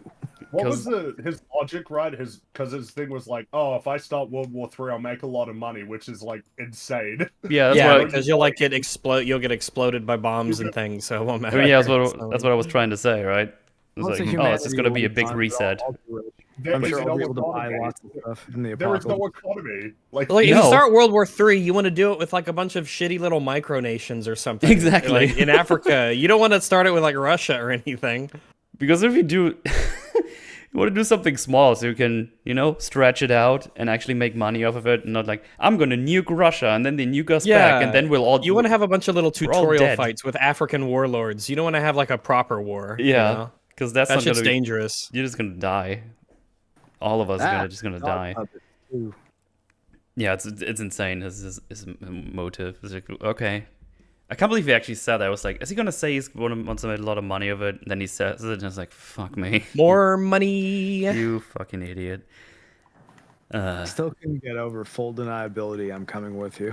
Yeah, and yeah, of course, he almost just shoots Statham, but then in the nick of time. That's right. Good old Stallone. Stallone is back. He was faking it. I was like, how the fuck did nobody see you jump out of that plane? I don't believe you a second. Well, that's a total lie. That's a Ryan Johnson style rewrite of history, and I do not approve of it. I saw a big explosion and no parachutes. So I was just like, wait, you just ruined the one thing you kind of had going for your story, where like, hey, actions have consequences, and sometimes people die for the job. Like I was like, oh, why would you bring him back? That's kind of the only thing you had. Mm-hmm. And I mean, Statham almost died. He almost sacrificed his own life, thinking that his friend was dead, and there wasn't any point in trying to live through a mission if you can't complete it. So you might as well die for it. And it's like, well, all of this just gets stepped on by this ending. Like this movie is the antithesis of theme. Yeah. Pretty much. But it was all worth it because they cut their shtick where it was like, you almost killed me, you moron, because they do that in every movie. So that was really funny, right? Yeah, that was the callback, I guess. Please laugh. I mean, it shouldn't have been almost. He was standing right in front of the guy, and all the fucking machine gun fire should have killed him. Yes. The bullet should have hit him. So it's like you almost killed me. No, I mean, if reality worked as it should in the film, then yeah, he should have. Reality worked. Oh, then they would all be screwed anyway. Oh yeah, they would have been riddled with bullets hours ago. Do you guys like that they go to this ship, which is quote unquote abandoned, and it's like, oh, this is just what is it, a cargo ship, right? And they approach it, and it looks like a cargo ship. And then later, when they when they're as if to laugh because it's so stupid. When they're trapped, you see the outside later, and for some reason they build like a whole fake runway, as if it's like an air carrier with fake planes on it. No one. I mean, the problem is it's just like it's really. I was wondering throughout the movie exactly what style of effects they were using, because everything looked completely terrible. Oh, it looks all piss, yeah. It's like, is it as simple as blue screen? It's almost like, dare I say, old school and cheaper, because it's no way this is like volume, right? Like I thought really volume has a skill flaw or quality flaw, I should say. I guess I'm so used to thinking everything's volume because everything looks Yeah. so bad when Mm-hmm. like I don't think there's been a green screen like an entire inside volume shoot that is like genuinely good in Mando a season long 1. time. Yeah, maybe. Not They even maybe. Mando season 1 looks really good. they can look good if people like give a shit. I thought they The started up the technology- volume screen for Mando and the season 2. Batman. No, I think season 1 they used the volume. I remember seeing it about like on Tatooine, and I definitely it was season 1, I think. And also the Batman used the volume, and that looked Oh, really really? good. Yeah. Yeah, they Oh, used the volume yeah, for the I didn't even on the rooftops. Huh. Dune did not use the volume, I don't think. Dune used, Yeah, I think the meme for Dune was sand screen, so that instead of the green screen, they were like more of a brownish, yellowish like sort of color to blend in with the background. But it was basically entirely green screen though. I mean, effective sand screen, whatever you want to call it. Well, it's just that it was a little bit different because I think that like made for a bit more of a seamless kind of look. Mhm. And of course, then you have the bad examples like Thor: Love and Thunder and Quantumania. But part of the thing is they use the volume, but then the volume was like incomplete. They hadn't decided on the way things look. So even though they use the volume, they have to paint over it all over again. Except it's way harder to do it when you're not on a green screen and you have shit behind you. That just makes Apparently it it was really hard. quote unquote pioneered or initially tested in Solo. I didn't even realize that. Oh, okay. That makes a little bit of I mean, sense. Solo's not a bad-looking movie from what I remember, which is nothing at all, except for a couple of shots. I don't remember being too impressed by anything that was happening in that movie. Nobody well, yeah, I'm saying it's not like a hideous Nobody. movie. Well, It's but not I mean, an like, absolutely awful-looking film. you know, like I mean, like Avatar's not got an incredible story or great characters, but I can at least be like, well, I mean, things look impressive. Like, you know, like Oh it- yeah, the yeah, fuck's looks insanely good. It's a shame that didn't work. Yeah. Fuck all on like the script or I the wish themes they or would the story. would have showed me less of that. But you know, like I mean, something can be bad, but you can still be like, yeah, well, at least it looks okay. Like I mean, Last Jedi looks pretty good. It's not a good movie though. Wait, The point what? being, How dare think you? Last Jedi looks better than Solo. I think I'm confident in that opinion. What do you think TLJ is better than Solo? No, that it looks better. Oh, I'd probably agree with that, yeah. yeah, That's I quality-wise, imagine it would be. They're about neutral. Like I don't think one's better than the other or worse than the other. They're just both really bad. So yeah, maybe Well, look if at it, you. maybe it wasn't clear. The plan, Marsh's plan is to get this boat to the coast of Russia. I think it's like Vladivostok or something, right? Wants to get it there and then just explode the nuke, and then World War III happens. Obviously. And the way so Because if the United States is going to start World War III, we're going to do it by launching a nuclear explosion at Vladivostok. exactly That's how we're going to kick it off, guys. That's gonna show him. Yeah, that'll be one for the books. And There's I no like Pearl Harbor, I'll tell you that. But you know, the way of his execution is great as well. Instead of just keeping this a normal cargo ship, they just fit it to look like an aircraft carrier with like American flags on it, and they make sure to show us, look, there's satellites from the Russians that can see you. It's like, oh, so they can see you approaching the coast with like a full ship of airplanes, and they're not doing anything. Is that what you're trying to tell me? Especially after they see you with all the explosions happening on deck. shockingly little thought was put into the plot of this movie. Yeah, it's insane. And what's also funny is when they have like 2 minutes left on the clock later, because of course, chat, don't worry, we have the clock, we have the countdown, The ticking clock. the bomb is going, the bomb is launched, Nothing you can it's do. hot, About it. nothing you can do except block it with his weird flim-flam tack or something. I don't remember. No, wait, I'm not mixing up with the third one where he has this hacking device. See, I'm already mixing up the fourth and the third one. I feel offended on behalf of the third one. You should be. That's fine. That's fine. And the third one's not really good either. Like, Yeah. So you're saying it's a hell of a lot better than 4? I agree. Yeah. Nice. And it's funny because if they show us shots from the outside when they are when they're getting quote unquote close to their destination apparently, but there's like nothing around them. There's only water. So even if this explodes here, it's just gonna explode the water. So I don't even. There's no land inside anywhere.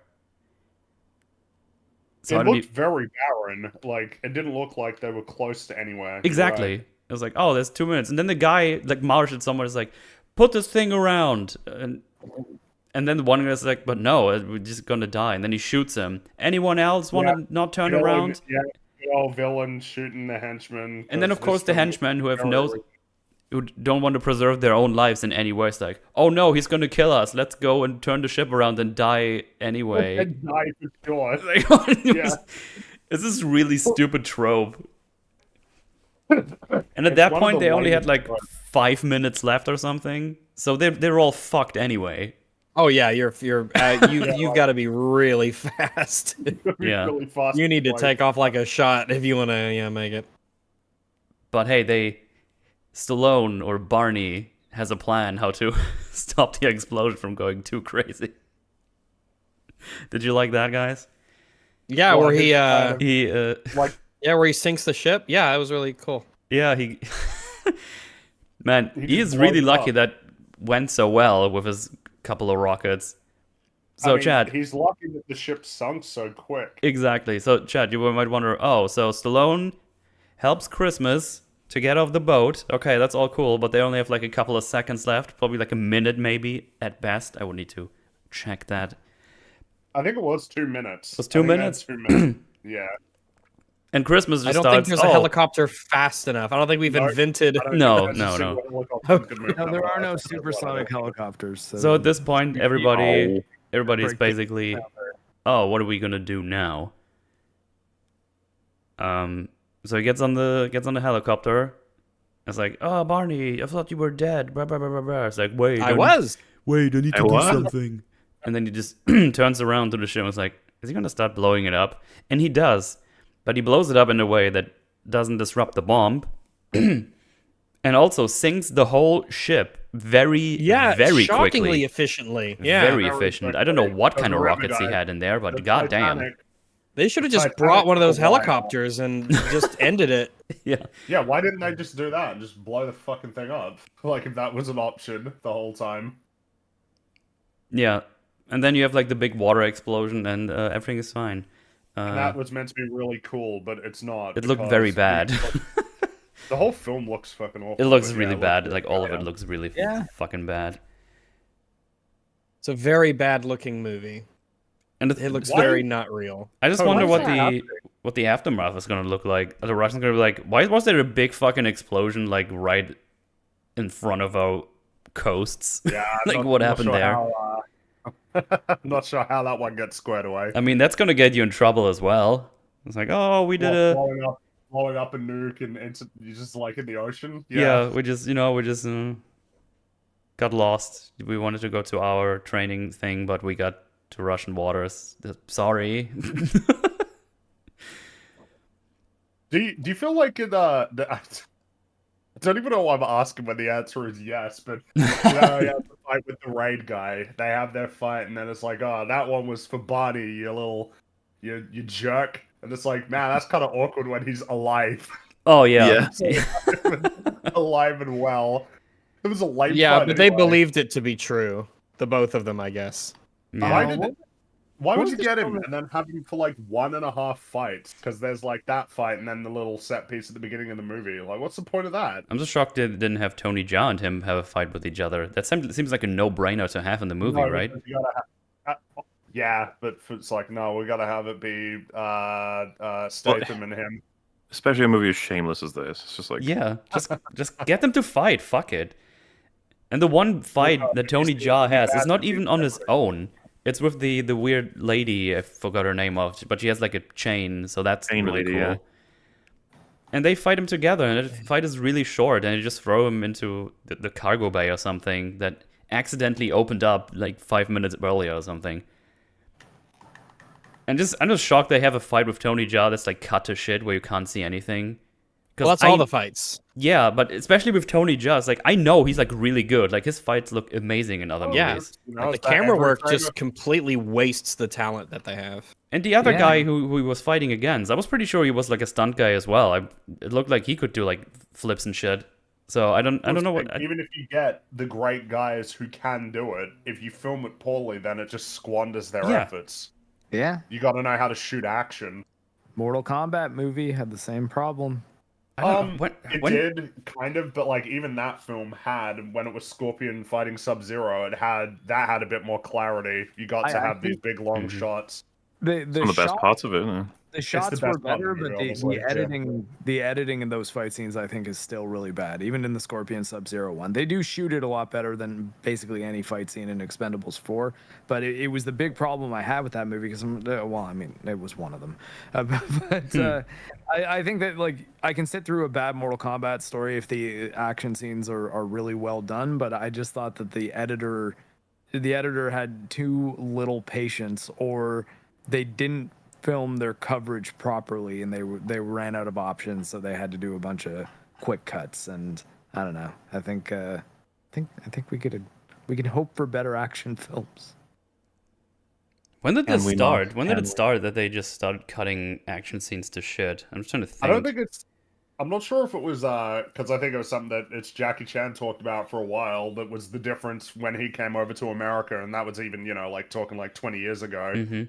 That a lot of stuff just wasn't shot as well as like the Hong Kong action movies. There was just way less clarity because if the actors don't know how to fight, like they're not Yeah. on that level, then that you gotta try and cover it up as best you can, and the best way to cover it up is no wide shots, real close up.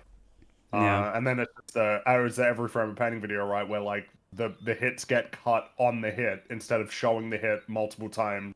Like the example, I think it was in Guardians of the Galaxy, where like Gamora kicks Nebula, but the shot is cut on the hit, whereas in the Jackie Chan movie, they show the hit from like out wide, and then they like show it again really quickly close up to give it more impact.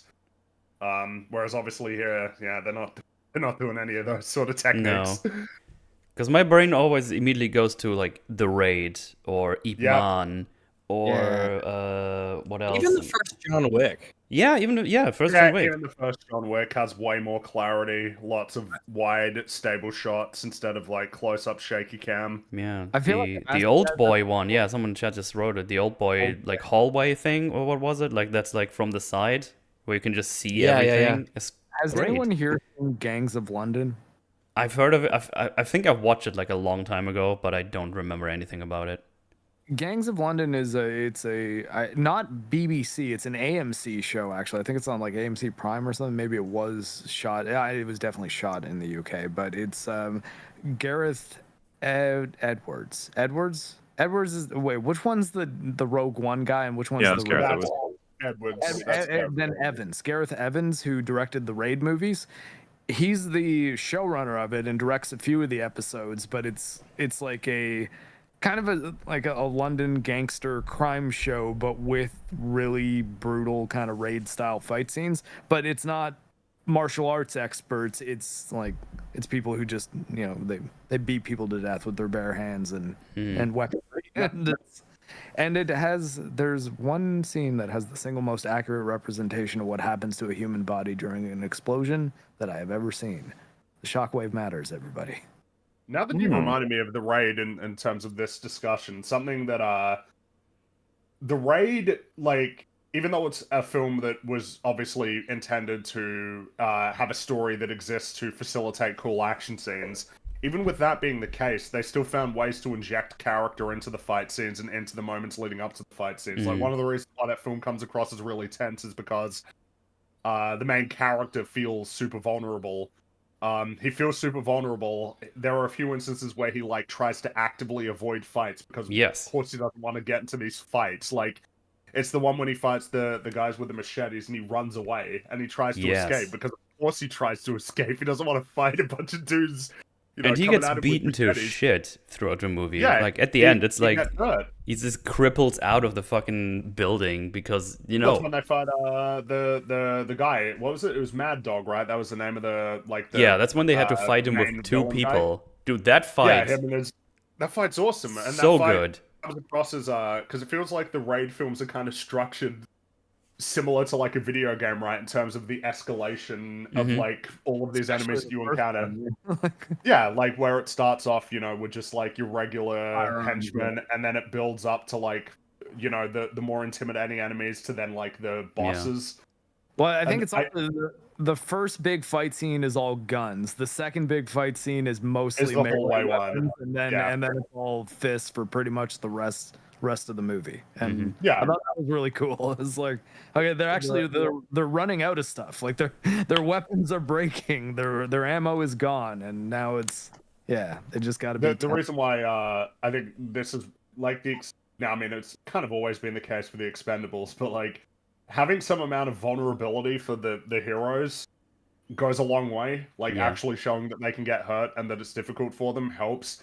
Even if you don't have like that much going on in terms of the story, the simple fact that it's like a struggle that gives you something for character, whereas here it's just effortless for them. They're just fucking like plowing through all of these enemies like it's nothing. It goes a long. And I guess I don't really see the appeal of that, It goes a long fucking way showing me that my main character or main characters are like out of breath, have like bruises, are hurt. One of my favorite things in the Daredevil hallway fight is that he gets tired like partway through. He's getting tired. Yeah, 'Cause of it's the course same he's with getting the tired. with the Mad Dog fight. I think there's like a break in the middle of the fight where everybody's like, "Oh shit, fuck, we've been pouncing That's each right. other with our fists for like 3 minutes straight. We gotta all need a breather now." And that's great. so interesting when you have a fight scene that just slows down because again, to reference that Refer Petty video, right? Jackie Chan gets hurt in his fight scenes. Yeah. Like, or the character, obviously he got hurt in real life, but his characters get hurt. Yeah, it's not funny because I invincible. remember that. I don't really read anything like books or anything, but I read his biography like years and years ago. Jackie Chan one, and I remember we were just talking about the way they try to film scenes was basically, hey, do you think I can jump out of this window without getting hurt? I don't know, let's try it. And then they break their legs. It's like, oh, I guess we should try something lower. Or the way, I mean, or the way they're they sort of, the way they learned braces they had for their stunts. Yeah, the way they learned backflips apparently was like, do a backflip. I don't know how to. Well, then try it until you can. It's like, oh, okay. Well, and then it's the whole perfectionist of doing a shot like 100 times until you get it right, which there is no amount of, because nobody who's showing up for this film is that passionate about it. Surely. Oh, no. I heard, speaking of that, I heard that in the first Spider-Man movie, Tobey Maguire, when he catches all the stuff on the tray at school, when all that stuff flies up in the air and he catches it on the tray, I hear that's actually real. He actually did that. They just did it a bajillion times until he pulled it off. Whereas now they God. wouldn't have the patience to try. They'd just be like, yeah, just CG the Yeah. Easy for sure. Why would we wait the whole shoot day trying to do this for real when if you do it for real, it's really cool. I know. Like, that's all it comes down to is like, and I wonder how many times they were making this film where they were like, wouldn't it be cool if we did this instead? How many times they said, like, this is what we're doing, and let's assume that they thought it was good. They're like, yeah, but we could do better. We could go the extra mile here. How many times did that thought come up? And when it did come up, how many times did they say, nah, fuck it, nah, come on, let's wrap up. I want to go home. I want to go home. Which is funny because they probably were home when they filmed this. Yeah, I mean, I guess so. I mean, yeah, it really was like Sylvester Stallone just sat in a chair for like the movie. Yeah, I think he does one like physical act. Well, it's probably a stunt double, let's be honest. But we see him do one physical thing in the movie, and it's like a back body drop when a goon just runs at him. And he's like, yeah, I think they show the throw from behind the bar Yeah. too. So. And it's really it's not too tough to throw a guy who's running that fast and jumping as you're throwing him either. That's Yeah. something an old guy can do. Like It's probably still wasn't him though. Like Stallone still looks pretty sturdy. Like he doesn't look frail. Oh yeah. So But yeah, other than that, he was just basically. I mean, he stands when he gets Christmas. He gets him to sort out this quote unquote problem. Which, by the way, dick move, just beating up all these people because he lost a bet. Yeah, that was really. Yeah. Yeah, why'd they do that? It's just Yeah, and then he like kills him at the end. He kills him, exactly. Because he made a stupid fucking bet with his precious ring and he lost. And apparently this other guy's like an evil villain for it. Yeah, because he grabbed him, put him in his outfit. This was the first of two moments in this film where they really are very apologetic of alcoholism. So, because Stallone's reason is, I was drunk. Right, yeah. And that makes it okay, everybody. Now, there's a thing that happens with Dolph Lundgren's character. Yeah. Yep. Yeah. I fucking hate it. Oh. See, I was like double sensitive with that because my dad has been sober for 10 years now. Yeah. And I was like, oh shit, they're going to do like a thing. Like maybe he needs to choose between the little flask and his glasses or whatever. But no, so at the end of the movie, when we have the big action scene, Dolph Lundgren can't hit for shit. Like, he can't hit anything. And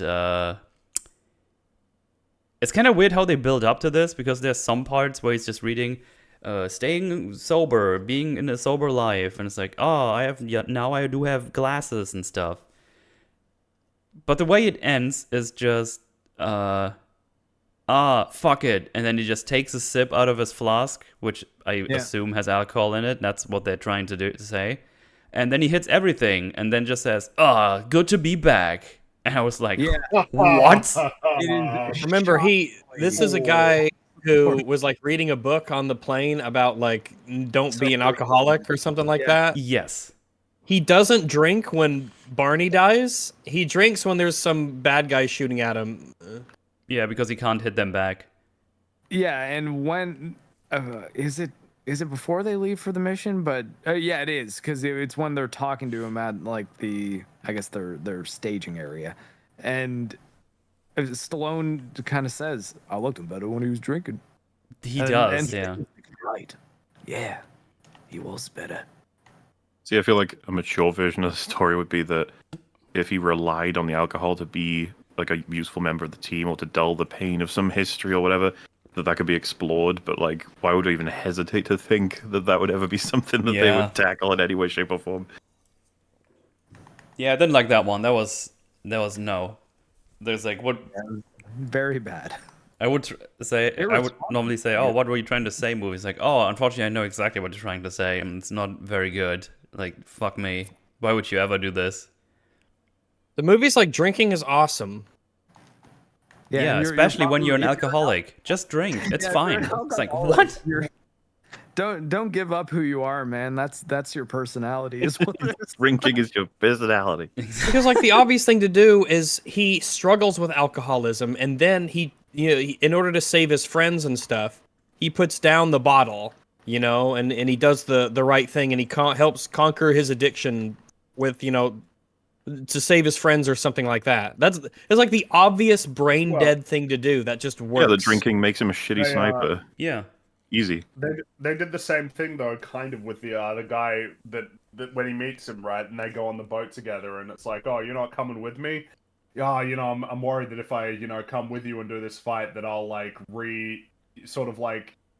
I'll become a person that I can't like get out of again. I'll like sink into, and then they're just like, isn't it funny that he did actually do that? And it's like, oh, okay. It seemed like he was really concerned about losing himself, but whatever.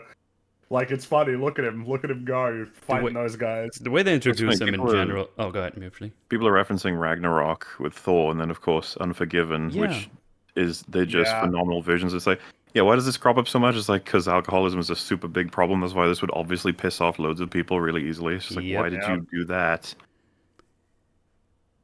The way they introduce Tony Jaa is weird anyway. Because they do the whole thing. So what's your... For starters, he doesn't even know Barney is dead. Which was weird. I guess that didn't travel all the way to Korea or wherever he was hanging out at the time. I don't know. Thailand, I guess? Or Thailand, yeah.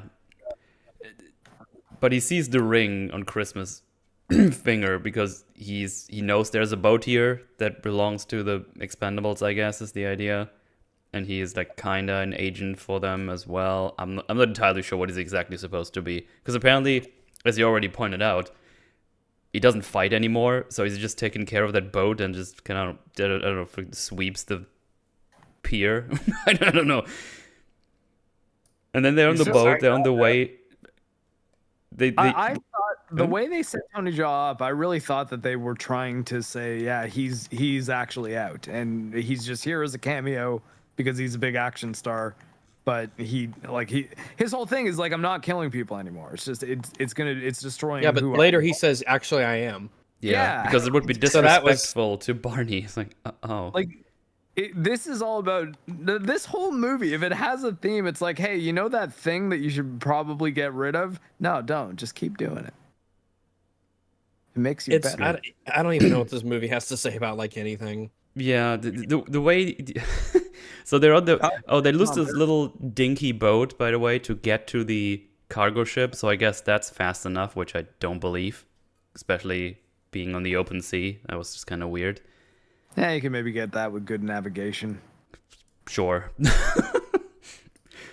I'm sure he had enough gas to go all the way from across the ocean. Yeah, go there and then possibly halfway back and then go back to them to meet them. Because there's such a non-conversation on the way to the boat as well. It's like, what's your story? And then you just start saying, oh, there's only so many times you can kill a man and you lose a piece of you every time. It's like, can you just talk like a normal person? And then it's like, what do you mean by that? And it's too late. The film's already forgotten that those words were ever spoken. Exactly. And we're doing the next thing. We're shooting fake guns on the next green screen. Exactly. It's over. It's done. Pew, pew, pew, pew, pew, pew. Dialogue, what's that? We don't need those dialogue themes. But yeah, he just kicks ass later. But he doesn't use any guns. He just needs all those enemies. Oh yeah, because the movie also has the thing where they have the guns, but they just walk up to like Tony Jaa and Chain Lady so they can beat them up or something. Because Tony Jaa doesn't actually use any guns, I think. Maybe he does later. I don't remember. He uses the knife. He uses that kukri knife, I think. Yeah. I don't think he just picks up a gun at some point and just uses that. I think he gets close enough, apparently. I don't know. He's no Ezra. He's... You guys see the Monster Hunter movie, the Paul W.S. Anderson one with Tony Jaa? Oh, he was in that. I still haven't seen that, no. I haven't seen it either. He's a hunter. That'll be an EFAP movies one day. Oh yeah, you guys will love it. Probably not for its quality writing. I mean, you know, when it's being a Monster Hunter movie, it's actually not half bad. But they just have this weird premise where Mila Jovovich, of course, is this American Army Ranger, and her unit gets pulled into the Monster Hunter universe.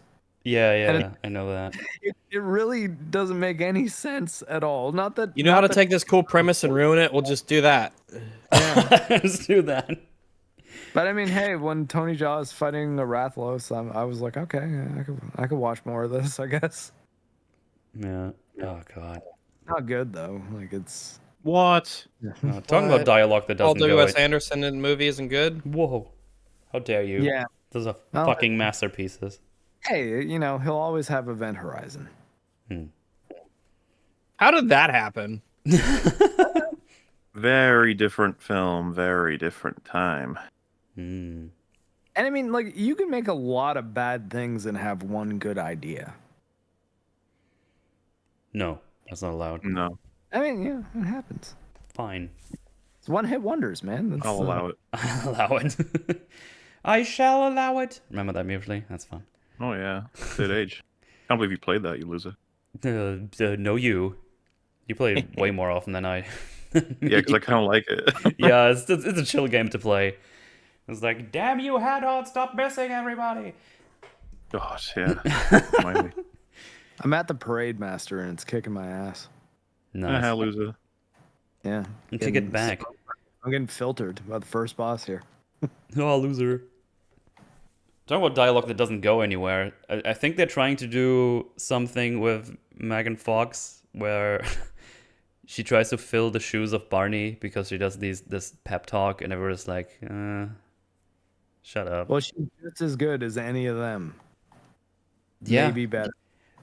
It's just funny because as a viewer, it's like, why is she doing that? I don't know if she's any good because she wasn't even in the first mission that get Barney killed. So I don't even know if her skill set has anything to give. Like, I don't know why they wouldn't use the first action scene to set her up. It's like, look, she can kick ass too. It's like, no, you're just a leader now, even though you weren't around. I was about to say, maybe it's the only way they could get her in the film, but it's like, why do they want her so much? I don't They know. couldn't get through the Sylvester Stallone reshoot scene.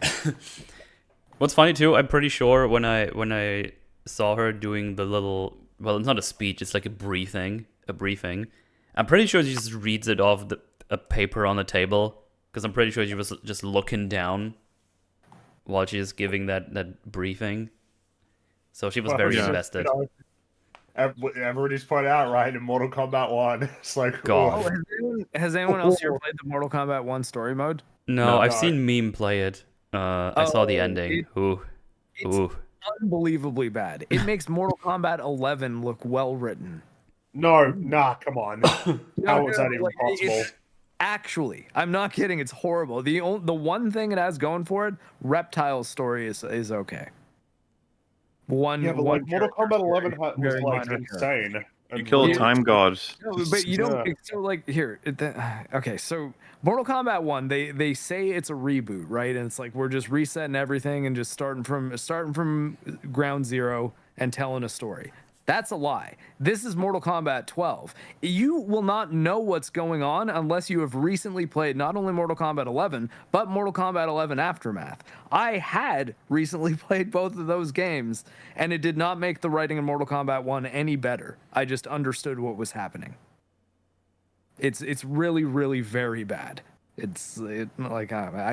kind of couldn't believe it. They're trying as hard as they can to do Mortal Kombat MCU. Well, I know about that. I know about like multiverse stuff, but even just the tone and like the jokes and everything. Like everything's a joke. Everything's a quip. It's really bad. It's okay. Yeah, I mean, it's just I remember 11 being absolutely horrific in terms of like narrative. I'm not defending 11. I want to be clear. Well, I mean, you're saying that this is worse though. Yeah, because I think it's that bad. I'm seeing a lot of people in chat saying that 11. Well, I'm seeing a few people saying 11 is worse. I don't know, man. A few people saying 11 is better. I was not ready for Mortal Kombat 1 to be as bad as it was. I thought like, hey, you know what? They're starting fresh. This might be something, and I was very disappointed. Well, lucky for me, I'm not invested in Mortal Kombat, but it looked pretty floopy on Meme's stream. Oh my! Well, I hear it's like kind of lacking in content. That there's not a lot of if you're not playing online, there's not much to do. I didn't really dig around in the game too much. I just played the story mode because I think NetherRealms, they've at least got a very good format for their campaigns for fighting games. I'm not so sure if I actually feel that way anymore. I don't know if I feel like having 4 hours of cutscenes, like 2 hours of fights with like pretty bad rationalizations for the fights to happen like 9 times out of 10. I'm not sure how I feel. The production values are really good. The production values are high, but like the actual the best writing is... campaign in MK's history was Deception. Oh, you gotta go that far back. It was experimental. They never did it again. Or maybe Shaolin Monks. I might give it to that. I want to replay that. Was Shaolin Monks the one that had like proper levels and shit? Yeah.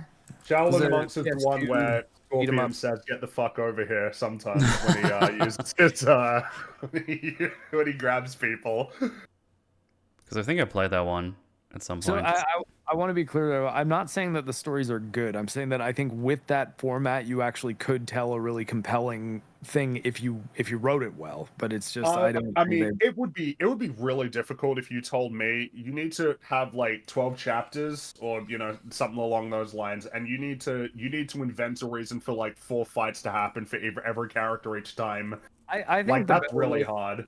I think Deadly Alliance. I didn't even have a campaign. What are you talking about? That's my era of Mortal Kombat. I know those games back and front. Don't lie to me. So I don't necessarily think the chapter format of having it like you need to play as this character for the next 5 fights is necessarily that great. Especially because I mean, like more every character you're playing, you're bringing up the moves list. You're figuring out, okay, they can do this, this, this, and this. It takes about a round to figure out what those moves are and what they do, and then you're off to the races, right? Like you don't need that much time to get comfortable with any one character. So there's plenty of times in Mortal Kombat 1 where it really seems like narratively you should be taking control of the character that just got introduced, but they make you play as a person that has almost nothing to do with the story that they're trying to tell because it's that person's chapter and they're just there. Well, I would say, like, the problem that I notice is that there will often be times in these games where they have a fight happen, but the characters shouldn't be fighting because they're, like, on the same side, but they need to invent some, like, bullshit conflict for them to have a fight. You ate my nuggies, die. Where it'll just be like, oh, Pretty much. Yeah, like, that's... I remember, because Injustice had a lot of those, where it's like characters on the same side would have a fight because they just don't stop and talk to each other. Or like a character would just show up out of the blue and it's like, yep, I'm here to fight you now. There's a lot of that. And then there's like a lot of times where they just have cutscenes of characters fighting each other and it's like, why am I not playing this? Why are we spending like a minute watching these characters fight? This is a fighting game. It's a fighting game, yeah. So yeah. I think what I would say about NetherRealm is that the production values, like their games look really, really, really good. They're like the best looking fighting games in terms of like graphical fidelity. I've got a major, incredibly high fidelity, amazing like animation and everything. But the presentation's kind of weird though, because all the cutscenes and even the fatal blows and fatalities cut to 30 frames a second. Yeah, it's because no reason. It's because they push graphics to the detriment. Like that's why they do it. It's because you probably can't achieve the fidelity that they go for with these games. But, like, I mean, some people can. I'm sure, like X-Ray Girl's computer, I'm willing to bet could easily run every single cutscene maxed out at 60. It's just they don't let you. Not on consoles, and they don't do good PC ports for the Mortal Kombat games. I think that's the problem. The point being, the story modes, they're not that good. Like in no. I've not said that any particular one has been very good. I think the one I had the most fun with was the first one they did like that. Or actually the second, because they had Mortal Kombat versus DC that I think had a similar format, but I don't remember that one very well. But Mortal Kombat 9, though, I enjoyed quite a bit. Like I was like, oh, that's an interesting take on the Mortal Kombat story, and this format is new and interesting, and I think they could do good stuff with it. But they've been doing it worse and worse ever since. And I always hope that they'll be like, okay, now let's do a good one. Let's actually write a good story. Let's take this seriously enough that we can actually do some things with it. Well, sure, but like when everybody says that their story modes are amazing anyway, they're probably like, yeah, we're doing it right, because that's the perception, is that Mortal Kombat has amazing story modes for fighting games, which I mean, I guess there's a lot more work that goes into it for sure. Like the story's not that good. I don't know. Well, I think because all other fighting games tend to really pare down the story if there is a story. Or I mean, I guess you can do the Street Fighter 6 thing, right? Where it's like a big world where you meet the characters and then learn their abilities and then fight people like at your own pace. That seems like a good way to do it. Yeah, they made like a little Yakuza game in Street Fighter. Yeah, and I thought that was an interesting way to handle it. I even like though when a fighting game will just be like, just play as each character. They all have their own little ending, and that's what you get. And I'm like, okay, yeah, that's still fun. You can still do that. You can still play through a game as a lot of characters on higher and higher difficulties and get better and better at it. And then if you want, play online and realize you suck. That's usually how it goes in fighting games for me. Yeah. I remember trying Mortal Kombat online once and I got fucking thrashed and I was like, I'm not gonna do that again. I was like 5 for 5 on Mortal Kombat 1 losses when I finished the campaign and then hopped online. Everyone plays as Smoke, by the way. Okay. Oh, did they? Yeah, it's like I fought nothing but Smoke, and they were always doing like the same 3 or 4 combos. Every time I figured I had it figured out too. It's like, I don't know, they'd mess me up on the timing, and then like, okay, now I'm in a juggle, then I'm dead. How do you feel about the roster? Sorry. I mean, I think the roster is fine, but I really don't like the way they handle the team up attacks. What So, you mean the cameo fighter cameo, thing? yeah. So Mhm. they sort of sold that, and it's honestly one of the things that got me most interested in this Mortal Kombat game. Was they're like, we're totally redesigning the fighting system so that you now have 2 sets of abilities per character. So like you can do any team up, anyone can team up with anyone, and you can combine their abilities in interesting ways. And I figured what that meant was that you just get a couple other special moves to do the way you would do your own. And it's just, hey, you can throw Scorpion Spear in with, I don't know, Melina or Katana or something like that. But the way they handle it is it's a single button that is on a cooldown. So you have to also kind of be stopped and not in the middle of a jump or an animation or a block in order to activate it. And so it doesn't really feel organic to throw into combos, and really feels like you could likely get through any battle just ignoring the system entirely. And I really don't like the way they did it. It You doesn't reckon? feel good. I feel like I've seen people like doing crazy like combos with these cameo fighters Yeah, where they I get mean- like 50% damage. I'm sure there are ways to get good at it, but it doesn't feel good or intuitive to do, because it feels like you're managing a cooldown, not integrating a move set into the fighting game. Like, you know, like it feels like a, I don't know. It feels strange to use, I guess, is probably the best way I can describe it. I Okay. mean, then again, like, I mean, there's people that are incredible at every game, so I mean, I'm not gonna say it totally sucks and no one will ever get good at it. I was like, it just didn't really click with me at all. Yeah, fair enough. Yes. So Mortal Kombat went bad. Expendables, what- right? What's We don't have to talk about Expendables if you don't want to. It's fine. What else do you want to talk? If you want to talk about Expendables, we can. What would you like to talk about regarding the Expendables? Well, the dog So doesn't. fucking I'm with the amazing doggo. about Expendables. The dog I mean, has I mean, something to like, say. if there's something that you want to talk about, we can. But like, this is a profoundly uninteresting movie. Yeah. It's really difficult to like understate how little I gave a shit about anything that was happening.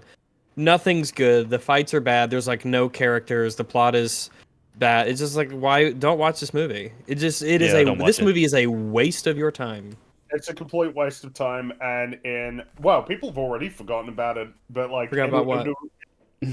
Oh yeah, exactly. That's what I mean. That's already my Mortal mind. Kombat? How many people are gonna like in 10 years say, you know what I really want to rewatch? Expendables. How many people in the Expendables. world do you think are gonna be really interested in rewatching Expendables in a year, 5 years, 10 years from now? I'll watch it when Nobody. all the cast is dead. And see, was So like, that should oh, be that's what they any day did. now." Oh, damn it. What did you think about Stallone's amazing plan to fake his death so people can see the file? Can Metal, no one Oh. cares. The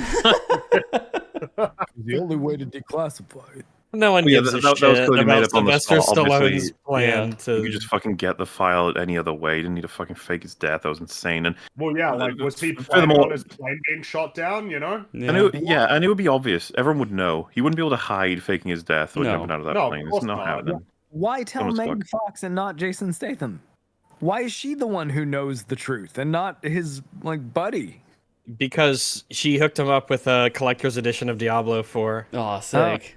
Why do you keep pretty Diablo exciting. 4? Like, what are you talking about? She did an ad Nothing. for Diablo 4. Yeah, you didn't know? Oh yeah. Okay. Yeah, she did an ad for Diablo 4. Yeah, I So, know what's like, happening right now. She's been kind of around like Mortal Kombat, this Diablo 4.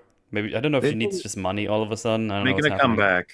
Yeah. Simu Making Liu was in an ad for Diablo a 2. comeback by what, spending a day recording lines for Mortal Kombat and not doing them very well. Yeah. You know that Hell she yeah. didn't do all the lines, like the fighting lines, you know, like the sounds that characters make when they're fighting in the game. Someone else did those. Yeah, I heard that. Someone else. That was.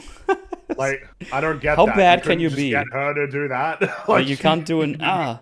I shared the little clip of her character doing the thing where she's explaining that vampires aren't bad people. And Yeah, that's the one. That's the Oh, notoriously bad yeah. clip. And I said that, hey, like, yeah, like, don't spend your money on hiring celebrity voice actors if they're not gonna give a shit. And a bunch of people replied to me with like, actually, she's been a big Mortal Kombat fan for like decades and has always wanted to play Katana in a movie. I'm Okay, like, could have no, you could have didn't fooled care me. about her performance. Yeah, why it's kind of like a weird obsession with the video game industry, right? Of trying to get like celebrities in games to the detriment and exclusion I'll of tell you people why, who've been doing Fringy. voice acting in video games for decades. It's because the video game industry is at times stubborningly. Is that a word? Stubbornly. Yeah. Stubbornly. They are very not like confident in themselves. Yeah, They feel like we have definitely. to be TV, we have to be mainstream, blah blah.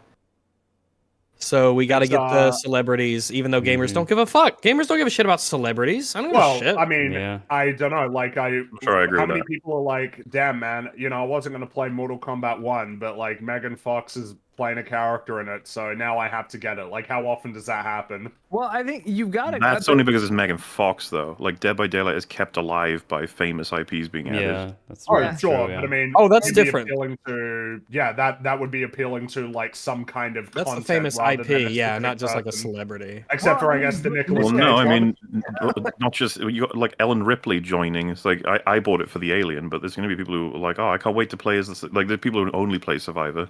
We might be referring to. I think we're referring to sort of like different things. Yeah, and I'm Why? talking about like actual. Why? Oh, that's a complex question. Well, here's a question: but, Do like, you think would you buy a video game that otherwise looked completely unappealing, but Anthony Hopkins was playing a character in it? It would depend. Well, I said if it was a game that was wholly unappealing otherwise, except that he's in it. It would depend. On what? Everything about it. If it's just Okay, if a game that, expand. if it was a on game that. that just was wholly unappealing in the sense that there's just nothing redeemable about it in any way, shape, or form from what I can see, then no. But there's no single aspect that would redeem that. I don't know why that would be relevant. On the question of like how much do you think that a game would be sold on one person, like a celebrity being in it? More so than zero. Sure, And but enough to buy her. Like, why are we even questioning this? Of course it works. well, okay, well, all right. I'm not convinced that it works. I'm not convinced very either. effectively. I don't know. It might work in some circumstances, but I think generally, I think it's just like a miss in terms of strategy to get people to buy I stuff or think show it's interest only a in it. miss when they use people for some reason, like Megan Fox. I don't know why you would think she would sell copies of Mortal Kombat, but someone like a John Cena would be able to do it, or Power Man, well, or I mean- Ultraman, all these like different well, I examples guess- of the easy recent example to use is Idris Elba in the Cyberpunk DLC, because I think that was probably a good way to spend money on a celebrity voice act. Like, if you're Well, I gonna, mean, he's an actor, so that helps. Yeah, Like a good one. and his performance. Yeah, this is just like the He's confusion here is just it's Megan Fox. It's not famous Yeah. people in general. It's not, hey, this is a good actor who's playing an actual character in this game. And Baldur's Gate 3 has J.K. Simmons, and I didn't even realize it. I had to find out after I'd already, well, like a spoiler. Remember, they used an Idris Elba to sell Cyberpunk. They used Keanu to sell Cyberpunk. That's Yeah, true, and they did. mixed results Yeah. on Keanu, I think. But I actually like him a Well, lot. there's mixed results across all of this. I'm just saying there's a reason they try it. It does work. A lot of people buy stuff because it's being endorsed or contains celebrities. It's just that, I don't know, like, again, I'll just keep saying it. Why Megan Fox? Yeah, No one cares about Megan That's Fox. what I mean. Like, that's a really good Yeah. example of like, you wasted that money. You flushed it down the toilet. You could have got Laura Bailey for half the price and made a video about Laura Bailey being in Mortal Kombat, and people might have actually flocked to that more because she's actually got a big following with gamers, you know? Look, And you know, like Jackie Chan, if you just threw him into it, I think people would be like, that's really cool. Jackie Chan's in the game. Yeah. You could have all of his outfits be from all of his I mean, they did movies. with Jean-Claude Van Damme from Mortal Kombat, and like they. Yeah, but that feels way Jean-Claude more relevant, Van doesn't it? Damme. Because like Jean-Claude Van Damme was specifically the Inspired, inspiration yeah. for Johnny Cage. Right. That feels way more purposeful to me. Exactly. I feel That's, like that's the issue. It's not the celebrity stuff. It's the way it's Yeah, they're used, alright. right? It's how you, but I don't think there's any way you could look at Megan Fox in Mortal Kombat 1 as a good. Well, when I money- heard about it, I didn't understand it at all. And then I checked out her performance, and I was like, what the hell? She didn't even care. Like, why did you, Yeah, you and why guys did could you keep afford this better in? than this? Like, Why didn't you spend the Megan Fox money on IPs like fucking Alien and Terminator and stuff. Yeah. They Throw that already in. have, right? Because they've got like they did them last time, didn't Well, they? there's no way they have Terminator all of them though. 7. They did Terminator, RoboCop. They've done Spawn. They've done a lot of them already. The Michael Yeah. Myers. I think they did. Who did No. they do in Mortal Kombat X? They had Jason. I know That's Freddy was Jason, in right? one of them, right? Jason? Fine. Yeah, Freddy was in. nine, but it This was is what I mean. 9. Not even like Dead by Daylight's been doing it for years, and they're not even close to the full catalog. So I doubt Mortal Kombat is as well. Like there's always more. Well, The because the Mortal ones that they're Kombat doing times this time Freddy is is, Homelander, Peacemaker, and Yeah. Omni-Man. And someone just That's what highlighted it's fucking doing. Batman should be in there before Megan Fox. Why are we doing this? Yeah. Megan Oh, Flying Fox. Kombat. Have they? I don't remember. Have they ever done a Joker. DC guest character for Mortal Yeah, Kombat? I Joker, don't think so. Joker in Mortal Kombat Oh, 11. Joker. Yeah. They're Yeah, never- Oh they're yeah, I never- remember that. They're never gonna. Predator put was in Fatality. MK10. X. Yeah, he was in Yeah, X. Kratos was in Mortal Kombat, right? They should Yes, get him as PS3 well. I assume version. this is all possible still, contractually and money wise. I guess their thinking would be, well, we did them before, so let's get different people. Yeah, next probably. You time. know what? See, so that would be an argument I think I would have for like making a That- mistake. If they were like, yeah, we can't be bringing up all back. It's like, fuck it, do it again. I think people would still love it, especially if they were like updates. Well, but I mean, there's limited resources, right? Any amount of time that you spend on one could be spent on something else, and if the choice is between an old one or a new one, Not if the new one is probably- Megan Fox. I want to oh, clarify. sure, the- yeah, sure, but well, I mean, if they're just putting Natara in the game anyway, it would just be get someone else to do it. Absolutely, yeah. You know, that's what I'm saying. The money they spent on getting her could surely have been spent better in Oh, any other absolutely. way. Especially it after I has heard to her have been. performance. Like, I don't know why they Yeah. didn't go like, you know what? Here's your money. Please never come back. It's so awkward though, isn't it? Like if you get her in and her performance is shit. Yeah, The problem is the mistake was made when you got her in the first place. of course. So you're already But in trouble. it must be so weird because you hear that it's like, oh shit, we should probably not use any of that. But you think We might did be pay, industry pressure or something? I don't know. Well, That they kept you it know, in. how awkward would it be if you just said, "Yeah, thanks for coming in today," but like that was awful. We're That not was using any of piss. it. You're gonna be happy we're actually gonna pay you because goddamn, I could probably get We're someone better on working Fiverr. I Yeah, want to probably. clarify though, because people were turning on me with the Batman's never been a Mortal Kombat thing. Mortal Kombat versus DC did not have any fatalities. That is a very important thing to note about that game. And I don't think It had it had fatalities. no, you did not kill people in that game. No way. No, Oh, no, it wait. had fatalities. It had They just fatalities on the weren't very Mortal good. Kombat character side, I thought it was, and then I can't remember what No, they called them, but they were a hell of a lot less violent. The heroes had heroic brutalities, but the villains still had fatalities. So like, Well, yeah, Catwoman and that's Deathstroke. what Mark's clearly talking about. Yeah, like you're never gonna have Batman tearing someone's head and spine out. Is what I mean. Oh by that. yeah, sure. So Well, I think- I think that- you Snyder still will. get Ben Affleck Batman. That's right, Snyder Yeah. Batman. Well, I mean, I don't know. I think it would still bother people. I think DC. I don't know. I mean, who cares? DC. Or get probably- Wonder Woman. Wonder Woman kills people. You get her, but I Yeah. guess it'd be He really kills obvious people to- and violates their rights if she doesn't. Yeah, just throws people at My walls. favorite hero. Splat. He's Yeah, fine. like I don't know. Like I don't think they'd be up for having Batman's legs getting torn apart and having him like transected vertically through his body. You know, like I think that they would probably be like, no, we're not having. We're not making a game where you can do that to Batman. Use the Do it to Batman Hulk. from Flashpoint Paradox. That's not Bruce Wayne. Maybe. That's I Thomas still- Wayne. Thomas Wayne. Wayne, yeah. I mean, they haven't even let them make a Batman TV show, and look at all the shit DC stuff that they're willing to put out.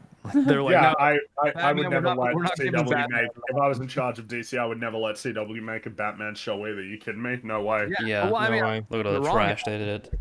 even they have the wherewithal to be like, yeah, let's not do Batman over here. Batman's too important but which is funny because they've still made a lot of terrible decisions in terms of how to leverage that character. But Batman's Yeah. too important to get a CW TV show. It was funny. They still got like, grimy fingerprints on him in Batwoman and in Gotham Knights briefly. They like Yeah. show pieces of him or Yeah. they tell us stuff Right. about him that's bullshit. Remember the Yeah. episode where Kate killed someone and then it's like Batman's killed people. Yeah, but I think it comes down to I think for them it's as simple as but we didn't see Batman. That's fine. Like you That's can what. Yeah, talk I assume so too. about him if you want, but you can't have him like actually show up. That That's the would thing. be- If I were them, I'd be like, no, keep his fucking name out of your mouth. Oh yeah, of course. But I mean, if I was them, I wouldn't have approved any of these projects. Yeah, in the Batwoman first wouldn't place. exist at all. God. Batwoman wouldn't exist. Well, that show anyway. Yeah. Gotham Knights wouldn't exist.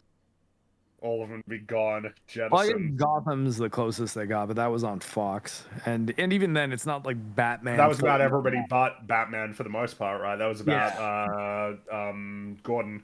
It's generally the thing people will say, though. If you say they've never done TV Batman, it'll be like, well, I mean, Gotham, and I'm like, I mean, the reality is, in the landscape that we're in now, where like these TV shows have massive budgets, you could probably do like a Batman Year One TV series that could be really cool, of just exploring his first year as Batman with like some big overarching mystery. But I don't know if they'd ever do that. Darren the perception would be- Aronofsky was trying to pitch a Batman Year One adaptation that he wanted to do for $18,000. I'll always remember that. He was like, $18,000 is going to be the budget, and That's it's cool. gonna be a really gritty, kind of independent film look at Batman's first year. Yeah, but that'll never happen. It eventually turned into Batman Begins. I'm Oh, not okay. eventually they're like, another oh well, maybe going to Batman's origin would be cool, but like maybe not super artsy, low budget. We've talked about it a lot on EFAP, but I don't think they're ever going to do like a low budget experimental like DC or Marvel production. I don't think. I guess the closest was that Werewolf by Night thing that nobody I want watched. to see that. Yeah, probably should check it out just to see. Apparently, the I just- television's releasing this October, right? Oh, okay. Well, Which I think is really weird. Like, is it supposed to be viewed in black and white or color? Like, hello? I mean, if they released it originally in black and white, presumably that was the original intention. But I guess now they want to guarantee people see it in Maybe case it's just black and whites they are need put off. something, right? They need some, yeah. Which unfortunately, it might actually be the case. Also, yeah, that's probably Some- true that they don't have any Halloween releases. Nothing spooky. Right. No, I don't think so. They got Loki. That's going to be terrifying. I'm looking forward to the exciting on-screen return of Sylvie. Fuck, that's One next of the week. great new Oh, characters. Yeah, that is right. It's the same day as Ahsoka ends, man. And God. that's like, how painful is that? that's pretty I just bad. like, I've only seen 2 episodes of Ahsoka, and it's been enough. yeah, it's horrible. It's Oh, so you've painful. seen like Having to 15 minutes spend- of content. Nice. Yeah, I that's watched right. episode Wow, 1 and 15. That's 5. generous. Yeah, I was feeling generous. You know, something that I notice is that whenever I spend a long time with these shows, there are like these minor things that start to really piss me off about them. I remember in Mando, it was Bo-Katan, the way that she speaks started to annoy me. Like, specifically, her inflections and tonalities started to bug me a lot. And now the one that's bugging me for Mando is, like, military communication speak, like, jargon, like, copy and come in, and, like, all of this terminology being used. It's just starting to annoy me, and it's so irrational, but it just bugs me the way that they communicate with each other. Someone chat just said Metal seemed very annoyed at Ahsoka, and it made me smile. That's Oh, just you wait, chat. Yeah, You get particularly annoyed in episode 5. I I think it's because everyone else had already come to terms with it. oh yeah, I haven't seen the episode. I was the only one at that point who hasn't seen the episode. So Yeah, God, that what was a little piss. event that was. It was particularly the wasted time that was really getting to you. I mean, I think I was shows that- tired already when we started watching. It was like, God. Yeah. And then Something just that I find really, really difficult to convey in these edits is how long they spend saying absolutely nothing. Oh, Because I end up cutting a lot of it out. painful. But there's these portions where we're talking for like a minute, 2 minutes straight, and we're just talking and there's nothing happening. It's just like, how long did it take for Ahsoka to, you know, when she faces off against good old Balin in episode 4? How long is it that they spend just circling around each other, you know, just like Yeah. looking at each other and getting ready to fight? Aren't you done with Sabine's Australian accent? Yeah, I keep hearing it. She's probably she's the weakest person on the cast, I would say, and I keep hearing her accent. Like, she's not very good at maintaining the American accent. I keep hearing the Australianness in it, and it's annoying me. It was funny watching the EFAB movie episode and the dialogue feeling a bit more natural when you cut out all the pauses in between. It's like, Yeah, oh, this almost feels like a normal conversation now. I mean, they're Well, still when not saying characters anything, don't- but it's faster. Well, yeah, because it just wastes your time. Yeah. It's really annoying to spend... You shouldn't be allowed to spend 50 minutes like that. You shouldn't be allowed to spend 50 minutes so inefficiently. Yeah, someone should be But- go like, dude, what do you... Fill your time better. Like, come on. Something that I wonder though is if we're going to get less and less of it. I read an article the other day. It was from Deadline that was talking about how in the wake of the strike is coming to an end, the writers' strike, but that it looks like there are going to be a lot less scripted productions going forward. Like the era of the streaming services, funneling a shit ton of money to create a lot of like shows and a lot of productions to fill up the subscription service. That era is coming to an end. Oh, okay. There's going to be less productions, and they're going to be spending less money. That insiders were saying that instead of spending like $15 to $20 million an episode on a Marvel TV show, that it's going to be more like $5 million or less. Huh. So maybe they finally start budgeting better again and make it good, so people actually watch it more than one time. Just, for as much time as wasted in Ahsoka, there's no way that show is cheap. Yeah, the show that's is very the thing. expensive. When you hear about the actual, not the box office, the budget they used, and it's like, god damn, like. Well, remember, She-Hulk was, I think in total was like $220-30 million. Jesus Secret Invasion was $200 million. Or more than that even, right? Wasn't it like $212 million? It's all so expensive, and it's all such piss. Like, how do you keep getting these budgets? It's awkward when it's expensive and it looks bad. Avatar was expensive and looks great, At least it's got that going for it. Yeah, at least it's that going for it, yeah. So, is that considered still a flop, by the way, or... Wait, what? Avatar, like, in terms of money gain? Like, didn't it need to Avatar make, like, made so much money. It made Avatar like was $2 huge, million. man. Yeah, no, I remember at some point they had to make so much money that even when it was like super high, they still actually needed to make more to call it a success, quote unquote. Avatar is definitely a success. It made $2 billion. It was a really expensive film, but it's like the 4th or 5th highest grossing film of all time. Yeah, I think you're thinking of Dead Reckoning. It's not a success. Dead Reckoning is definitely not a success. It cost like $250 million, made about $550. It's not good enough. Ooh. Killed the parade master. Oh, by the way, the Marvels, it was reported before that it has a budget of $130 million. That's not true. It's over $200 million. Damn, that's gonna be the shortest one in the MCU. Yeah, I've read. Apparently, less than 2 hours. Finally, some good news. Yeah, it's kind of funny though, because for a film that's got 3 leads, it probably should be longer, right? I feel like that movie is gonna be a gobbled mess. It's gonna be all over the place and gonna not make any sense, and we don't get any characters or any good character development in that, and then it's just gonna end, and everyone's like, I think it's gonna be like every other recent Marvel production, not very good, but not. I don't know. I don't know what it means to be remarkably bad as a Marvel production anymore. Yeah, well, every time you think you've seen the worst, they just, do another one. Yeah, I thought Loki was the worst, but then Multiverse happened. Well, apparently the director of the Marvels had like a terrible time. Like she's been pretty outspoken about I didn't feel like I had any idea what was going on. I was filming scenes that I wasn't sure how they connected to each other. There was all sorts of things where I know that there was shouted this X on a green screen wall when they're supposed to be in space and I know that she said, now you've reminded me of something, that the director said that she basically admitted that it's Kevin Feige runs the show, that as the director, she's not the one who's ultimately in charge. Kevin Feige is, which is just, the whole idea is that the director is meant to be in charge of the creative side. But, you don't get full creative control when you're making a Marvel movie, which, Yeah, I mean, it's one of those things, because you got to think, if you're a journeyman director, like a novice, like you made one movie or a couple indie movies or something, or one, I don't know, adaptation that did okay, and then all of a sudden they're like, hey, here's a $400 million special effects movie. That can be overwhelming. The speculation, and I think it's safe to say that this got to be the reason, is it's easier to control someone like that than it would be to control Spielberg.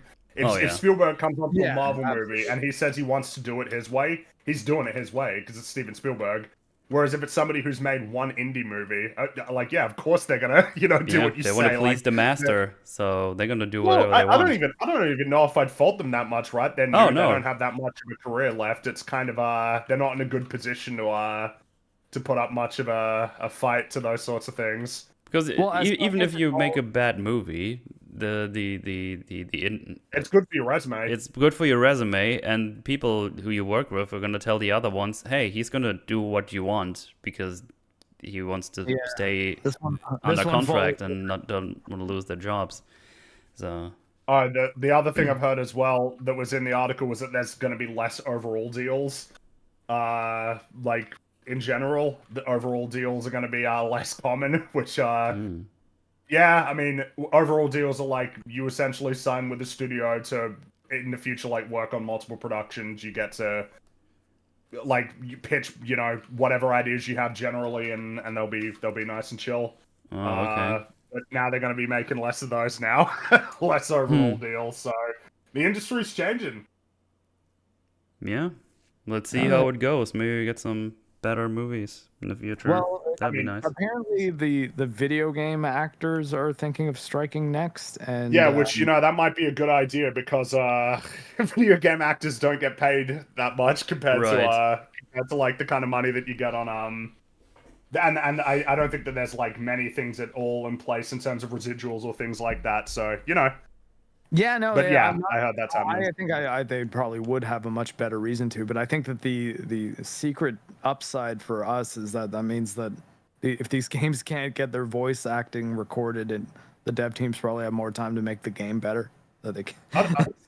I don't know about that. I think that the reason why these games come out super rushed is way more a product of other factors than the voice acting getting done on time. I know, but you can't finish the game unless the voice acting's in it. Like I think even as broken as they will release a game, if you've got a narrative cinematic story going on in it at all, you can't just ship it with text and be like, well, we'll patch in the performance after the strike.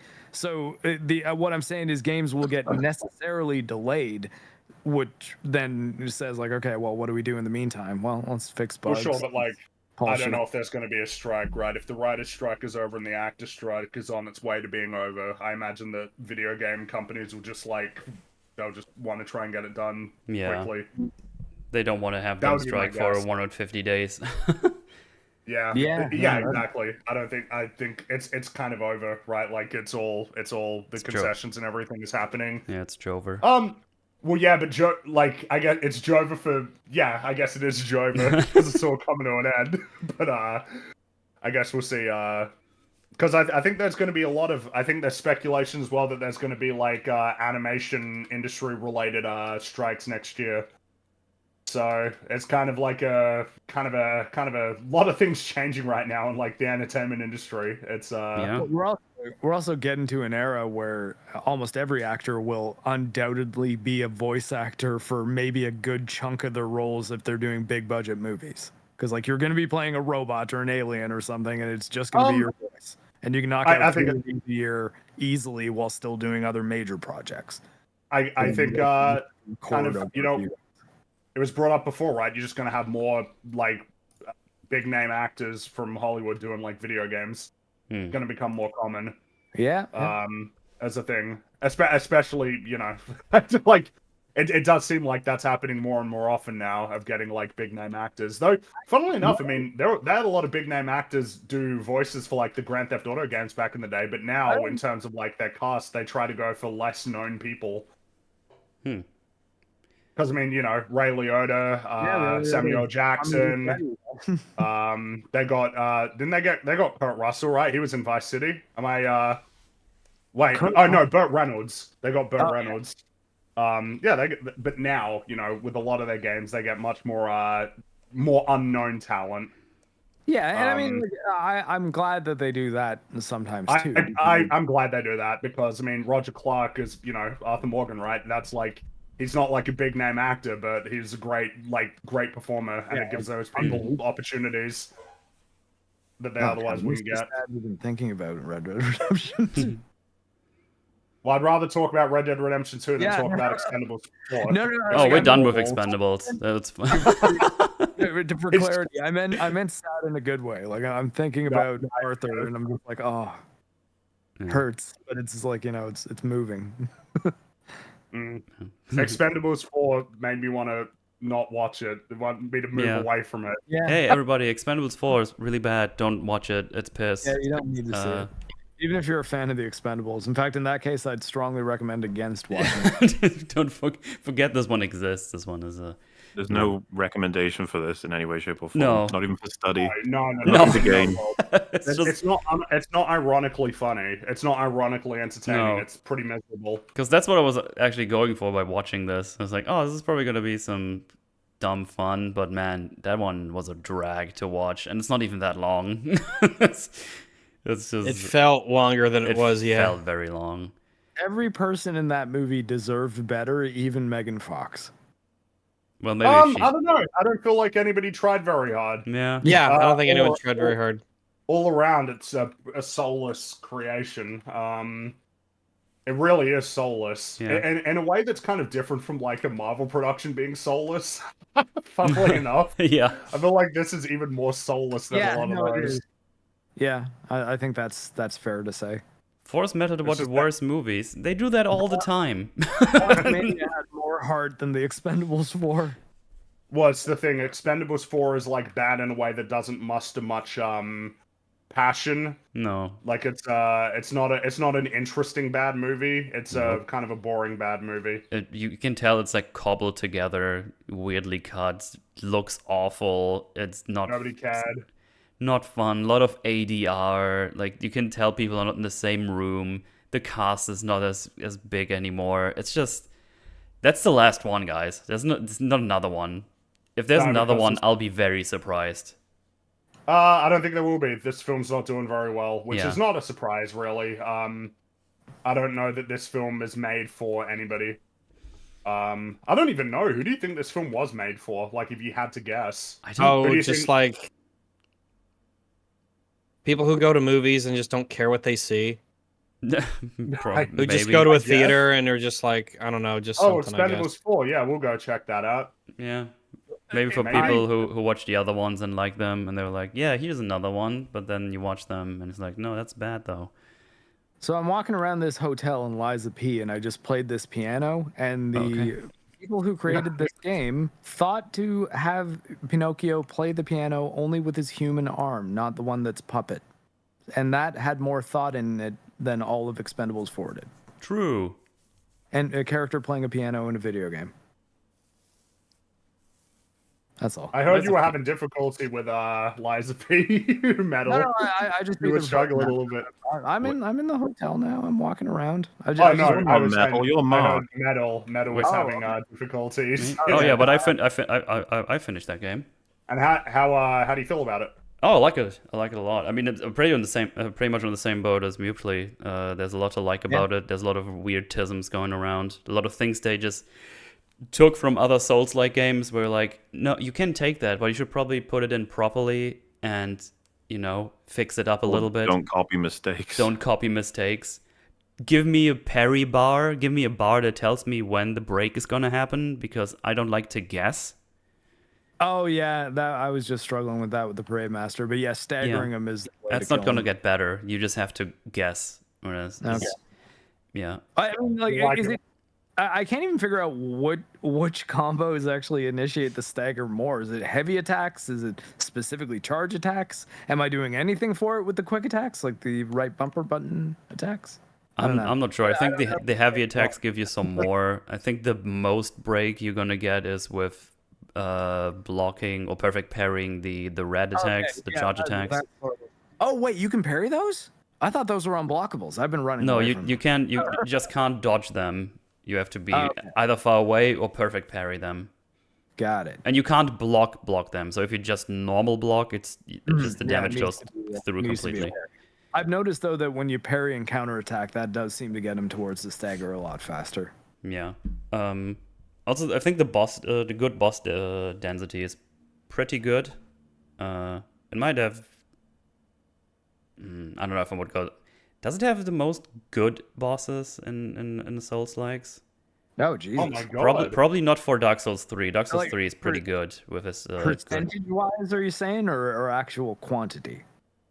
No, not quantity, like quality. Like bosses where it didn't cringe, basically. Yeah, how much ratio of good bosses Is to there that? no Mikolash in There's no No. Mikolash, but they have cringe There's no bed of multi chaos. fights. Awesome. They have the Brotherhood lads, but like, I still don't. I think the worst boss of this game isn't even close to the worst from like Dark Souls or Bloodborne. Yeah, true.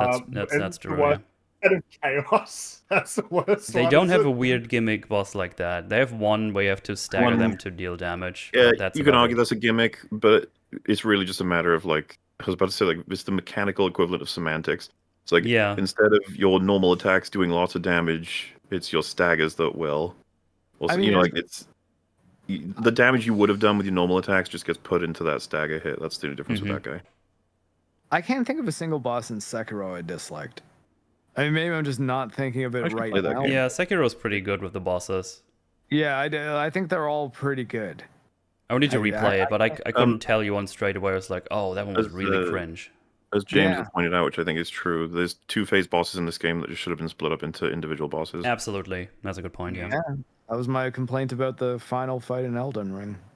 Oh, Like, fuck Raptor yeah. and Elden Beast are absolutely not two phases of the same boss. Fuck off. Fuck the Elden Beast. Oh my god, Fucking hate that boss. you're so mad. I really dislike. I can't believe that's the final boss of Elden Ring. Like, what Maybe the this is a fuck? more interesting question, Metal. Yes. If we could somehow find a scale for it, where does this rank compared to Elden Ring? Compared to Elden Ring, I like Lies of P better probably overall. Oh my god. I mean, I was just gonna say it's not even a hesitation for me. I Yeah. way prefer Lies of P. I'm not gonna talk about quality differences that much, but I mean, I don't think I'll the ever bot- play Elden Ring there's- again. There's But way Lies of P, I've completed 3 times already. Yeah, Lies of P has bosses I look forward to more. I think Elden Ring has like 2 I would like. Probably Millennia is one of them, and then Dude, if I was tempted to do what was it, Millennia. Millennia, I'd have to. How many hours do I have to play Elden Ring to get to her? I mean, it's gonna take you. I mean, if you can probably find a way to get there pretty quickly. Like, but a reasonable playthrough, I would be expecting. I mean, that's to like hit her after, the end game area. At Yeah. least 30 hours, I'd say. Oh, I'd and say that's the 30 thing. hours. optional end game area. Yeah. Because if I want to fight Orphan of Kos, Maria, Ludwig, and let's say Gehrman, that's going to take me 4 hours probably. At my maximum speed for really? Holy Bloodborne. Oh, apparently they really? removed the shortcut to Millennia as well. Oh, Well, that's piss.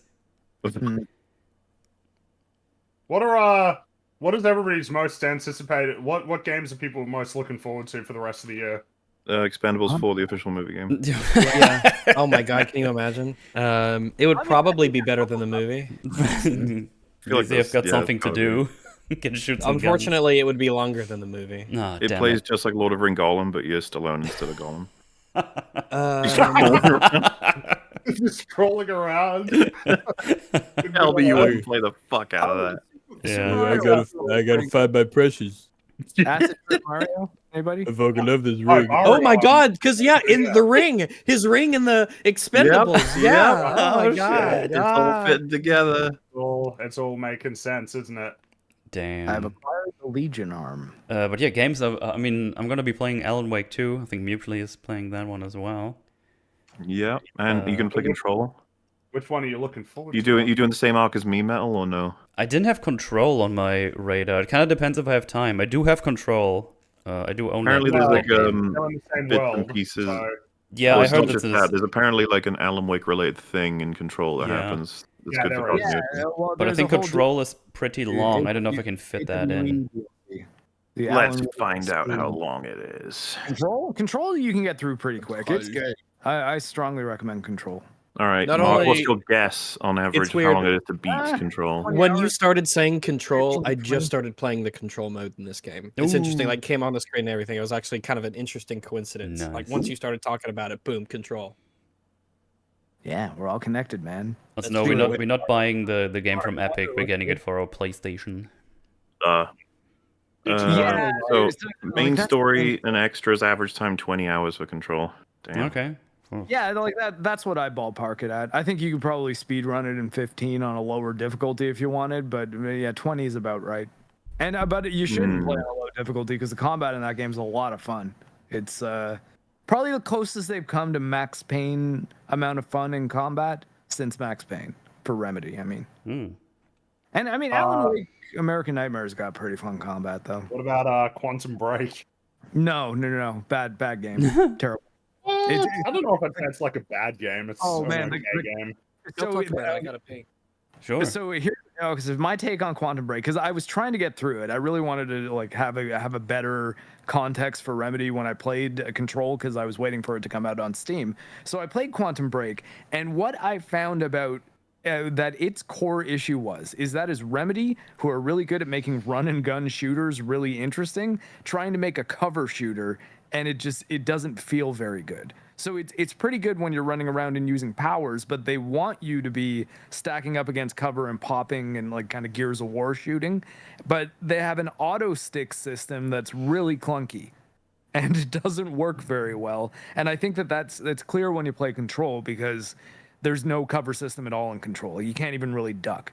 Like it's just move all the time. You can sort of fly in some ways. Like you've got, the powers are pretty interesting. I'll say that much.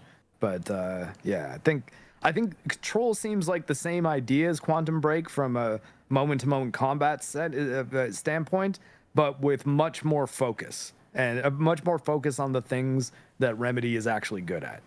And yeah, Well, Quantum Break was in the era when Xbox wanted to do all their TV stuff, and it was Yeah. kind of the it was like the last of the stuff that was coming out at that time, when they were really obsessed with TV, because they did like a companion TV show that was pretty not great.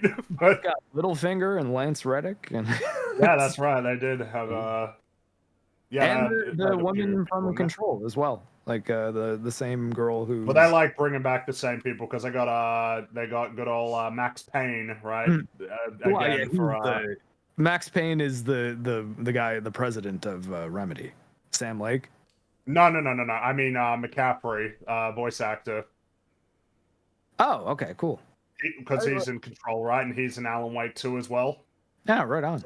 They like bringing back the same people, I think, which yeah, makes sense.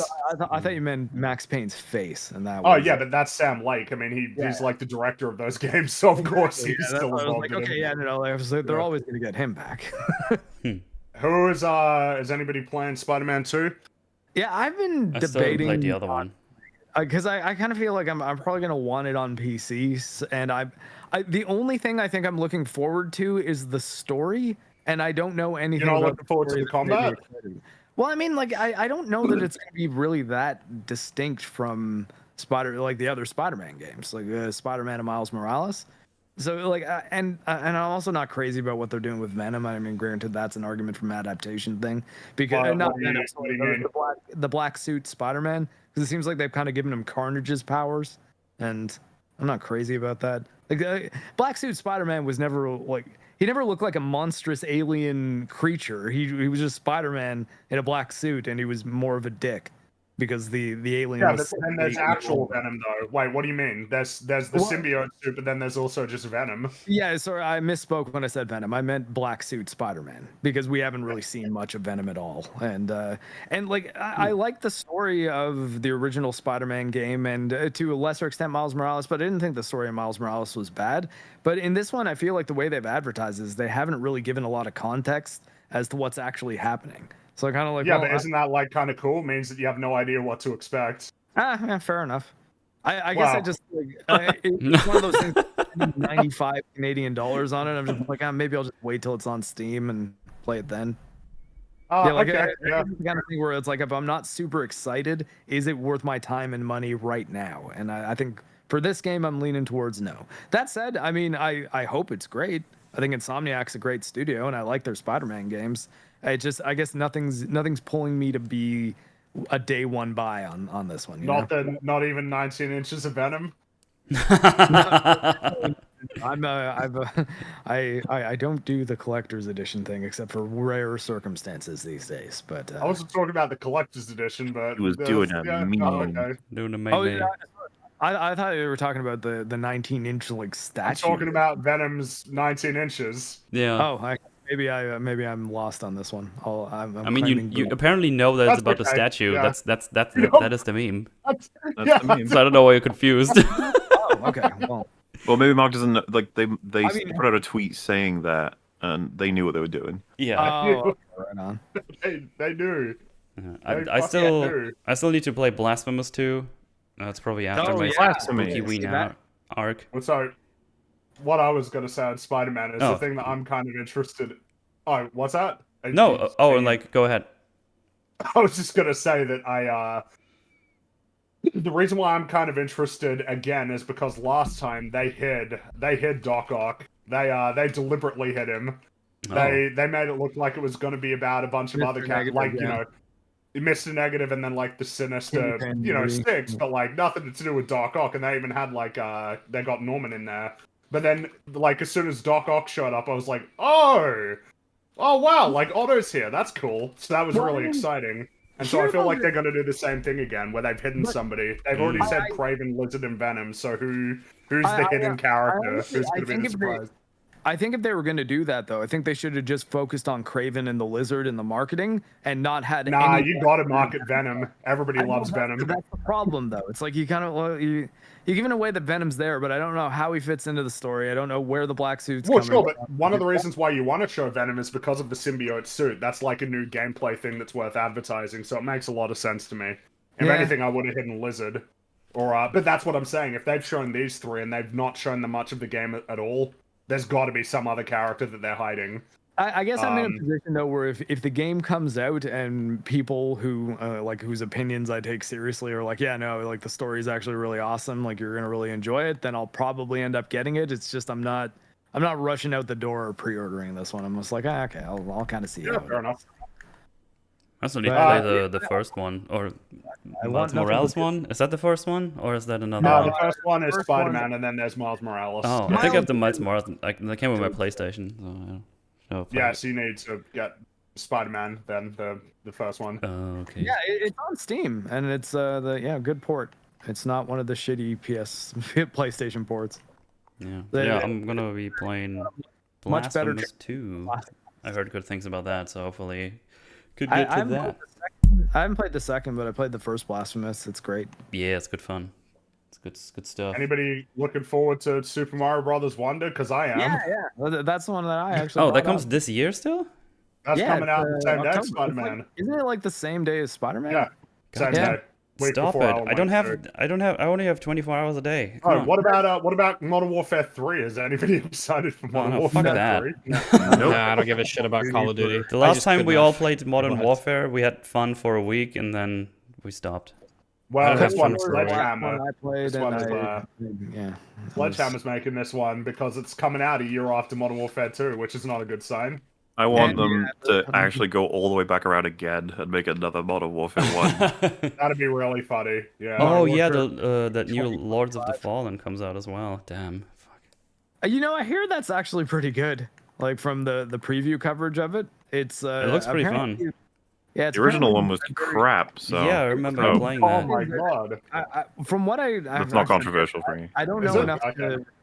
I don't know enough to relay it now of the specifics, but I know that the game design of it is not what you expect. It's not just specific Souls like us doing Dark Souls, but worse.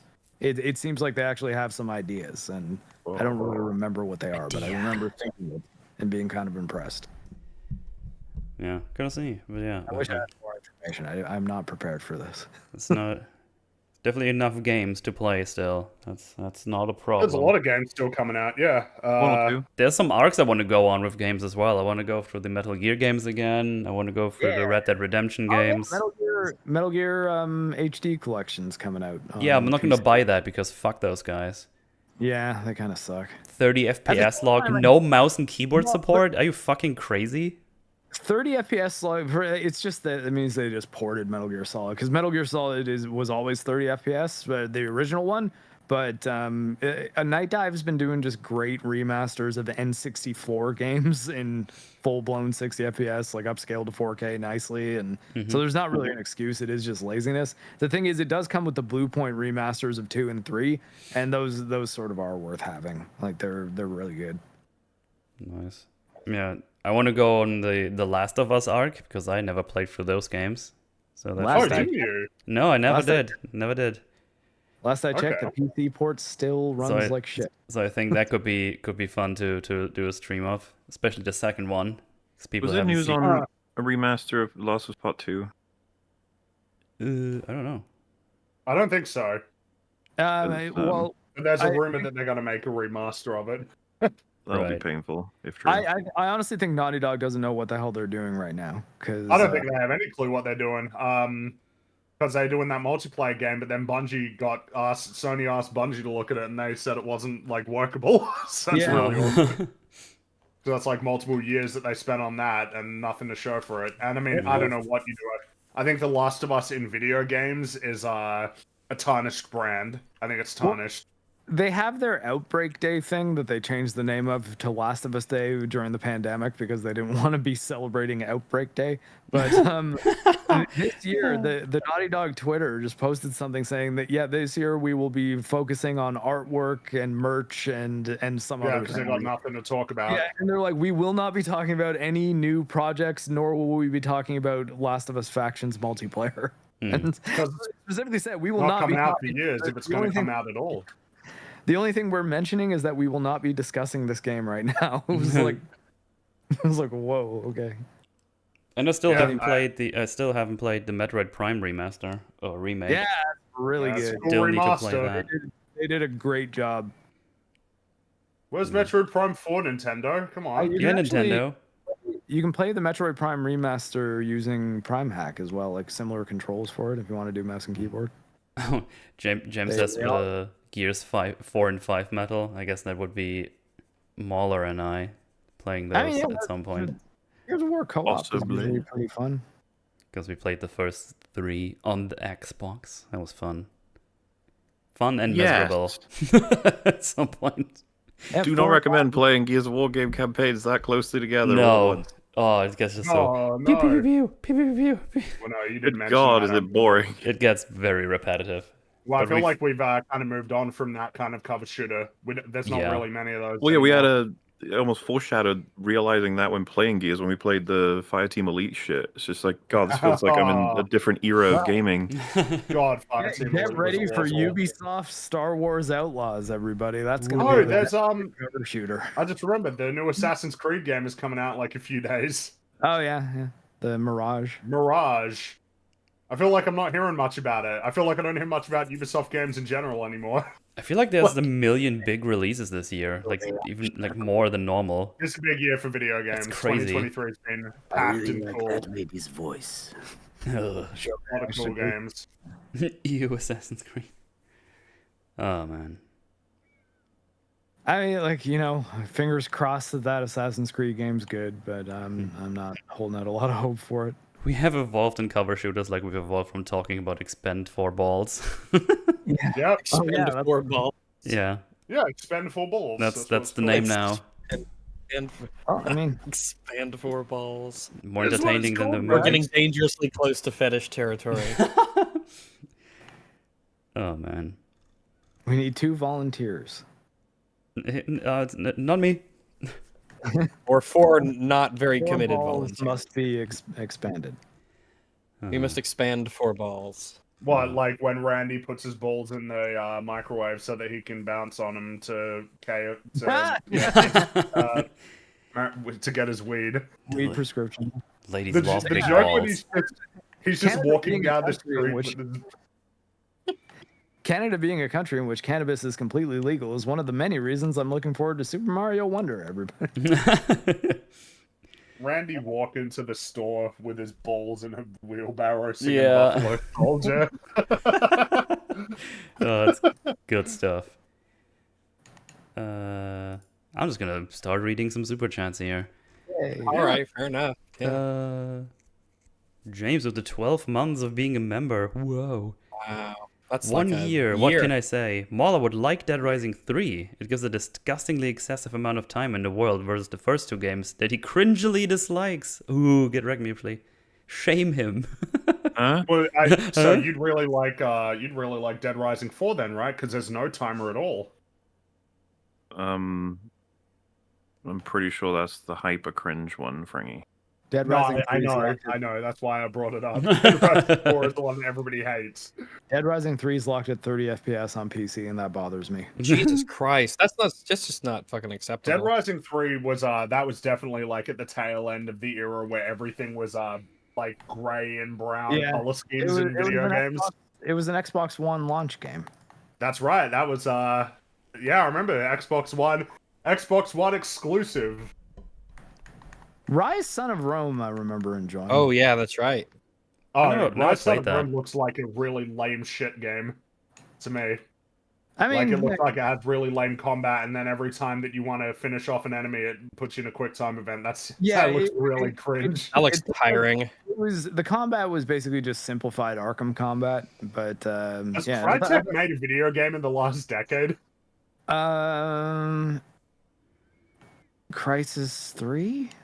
That was 10 years ago. Yeah. Yeah, no, I'm trying to think of if they've done anything since. Oh no, wait, they do Hunt Showdown. Oh, okay. They do that? Okay. Yeah. So that you're right. They're up to stuff. Yeah. Okay. Yeah. Well, all right. Anyways, yeah, more Forge. Dead Rising 1 and 2 are the best. Oh, well, there you go. You couldn't buy Dead Rising, I think 1 through 3 for a while in Germany because it was too violent or something. But that's changed by now. But I remember wanting to buy them at some point. It's like, why can't I get them anywhere? It's like, yeah, they're not allowed. It's like, okay, that's silly. Well, now you're no longer. All of the FIFA games are being delisted, right? I think so. Isn't that crazy that like 20 years of video games just poof, just gone? Bye. Germans ban everything. Sheesh, yeah. Purdo of the 11 months. Thank you very much. Were you bitten by a radioactive German? I don't think so. What, and then you turned into German man? I mean, I was already German, so I guess if I was, nothing happens because, maybe I can turn other people into Germans by biting them. I don't know why, but that reminds me of the Simpsons things like, beer-filled Germans, or what it was. Wait, what? Wait, which gag are you talking about? I don't know what episode it is, but Homer gets like really big. Homer. Oh, the blob, Homer. The blob. Yeah, Homer. yeah, when Homer, yeah, the blob, and then yeah, that's right. Yeah, and then he eats those Germans filled with beer. Homer. Fucking Homer. Homer. Oh god, this is gonna follow me for ages. Fuck. That's gonna be a meme. A Wombo pronunciation of Homer, but you did it genuinely. Homer. Homer, the great Greek philosopher, Homer. We need to see Wombo drawings of Homer. Yeah, Homer. come on. I'm hooming. I'm hoomering. Oh man. Gee, with the 20 Canadian, thank you very much. Forgot my headphones at home, so I'm missing out on watching the Forge live. Oh no. Have Why fantastic. not listen to it loudly on the bus? Or Yeah, wherever you are. listen to it dead. Yeah. More people to hear our beautiful voices and mine. Have a fantastical show today, boys, and hello from the past, future Chibi. Well, hello. Thank you very much. P.S. I continue to spread AIDS to the Sekiro Kingdom due to my skill issue. Ah, good job. 5 US from Pooty. Thank you. Do you think it was awkward for Statham? He's married to a Victoria's Secret model that replaced Megan Fox in Transformers 3. Chick fights on set? Ooh, maybe we should have filmed that one. Yeah, I think that's true. Yeah. That's kind of funny, actually. Yeah. That's pretty funny. Yeah, he married Rosie Huntington Whiteley, I believe is her name. Wait, she's the Transformers lady as well, isn't she? Yeah, That's yeah. the point of the super chat. Yeah, Yeah, that's Transformers. Yeah, and she's that Victoria's Secret model, right? yes. Yeah. Yeah, they should have filmed that. That would have made the movie more interesting. Mr. Taco of the 2, thank you very much. Wait, this isn't the best movie of the year? Nah, it's close, but it's not quite there. It's almost as good as Gollum. So there you go. I'm sorry, I didn't want to be so mean to Gollum. Patrick Mulligan with the 5 Canadian. Finally got around to watching the Ragnar arc. Synthetic Man was impressively predictable. A genuine Eastaphobe. Istaphobe? Okay. Moodle, when more TNG streams with Jay? Whenever Jay is ready to come back, I guess. I mean, he posted on his YouTube that he's taking a bit of a break at the moment. There's already some in the can. I don't know if Jay's gonna release them at some point while he's taking the break, but In the can? in the can, yeah, we recorded them already. You've Interesting. not heard Industry that talk. expression, have you, Rags? No, I don't think so. Have you Interesting. never the heard that can. expression before? Yeah, I don't think so. Like it's ready. It's Yeah. Yep. I don't know where I heard it the can. first time, but Yeah, you Yeah, got I'm not it. sure the etymology. but yeah, hopefully more. I mean, we didn't stop because I enjoy the TNG arc. It's fun stuff. And then we got Blankface being a member for 4 months. Thank you. Mootle, you have to force Mupli to watch that Arcane video. I totally won't make him want to commit Sudoku. Oh no. Have Wait, some what? patience, person who's finding multiple ways to ping me about that video. Have Yeah. patience, okay? Which Arcane video is this? Yes. I don't know the name of that one, but yeah, have patience. Patiento. £5 from the Dinks. Expend fur balls. That's just a message. I like the different variations of the name. And my Chihuahua does that sometimes. That's pretty. Yeah. No, got $2 from Automata. Thank you. Would you be excited if the next one had Ruby Rose? A little bit, but only if she gets introduced with the Batwoman theme song. Of course. Dun, Would dun, she dun, be dun, better dun, dun, dun, than dun. Sparks? Maybe. But I don't think there's gonna be a next one. This one is gonna No, Oh yeah, No, definitely. is already falling flat on its face. So it's already Jova. it's Jover. Blindside with the 20 US. Thank you. Oh god, it's one of those. Lord Mootle of Germanland Street. Any chance at a Bourne Forge, starring Matt Damon's Jason Bourne? When there's less going on, sound the horn when it'll be worn as a forge of all forges. P.S. You cry, but happy. I actually kind of like that idea. Not gonna lie. In general, enjoy yeah. it. I'm gonna consider that. Maybe when there's less going on. Yes. The Jeremy Renner spin-off is directed by Tony Gilroy. Ooh. Born Legacy, right? Yeah. Didn't hate it. Though the villain was a little over the top. Like they kind of made it the Terminator. Got £2 by Pie Guy. What are the 3 best moments in Expend 4 Balls? Oh man. One thing that made me giggle a little bit is when Christmas kills these 4 guys that are watching the video of him beating up the influencer guy. He was like, oh, hopefully I'm gonna meet him one day, and then he kills him. It was like, Yeah. The guy actually says this guy's my hero. this guy's my hero, yeah. Statham shows up and stabs him in the neck. That gave me a little, huh. That was something.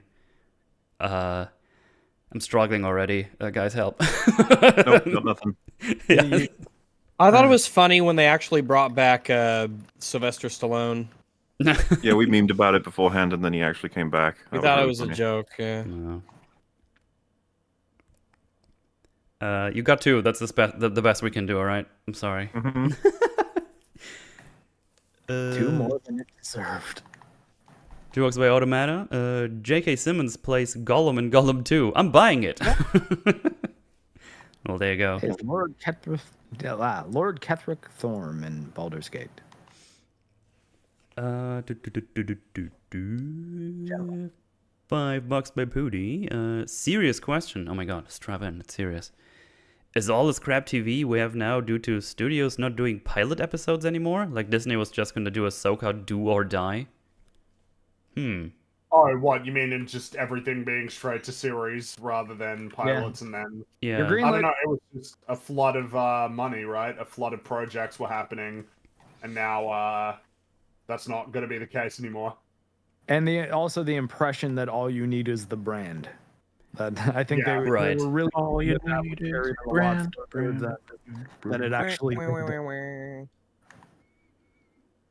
Yeah, it's kind of interesting how pilots kind of don't exist anymore. Now they just have their projects and then they vomit out 2 episodes at once, or sometimes even the whole show at the time. It's like, there it is. There's your Yeah, content for the that's streaming like that, service. right?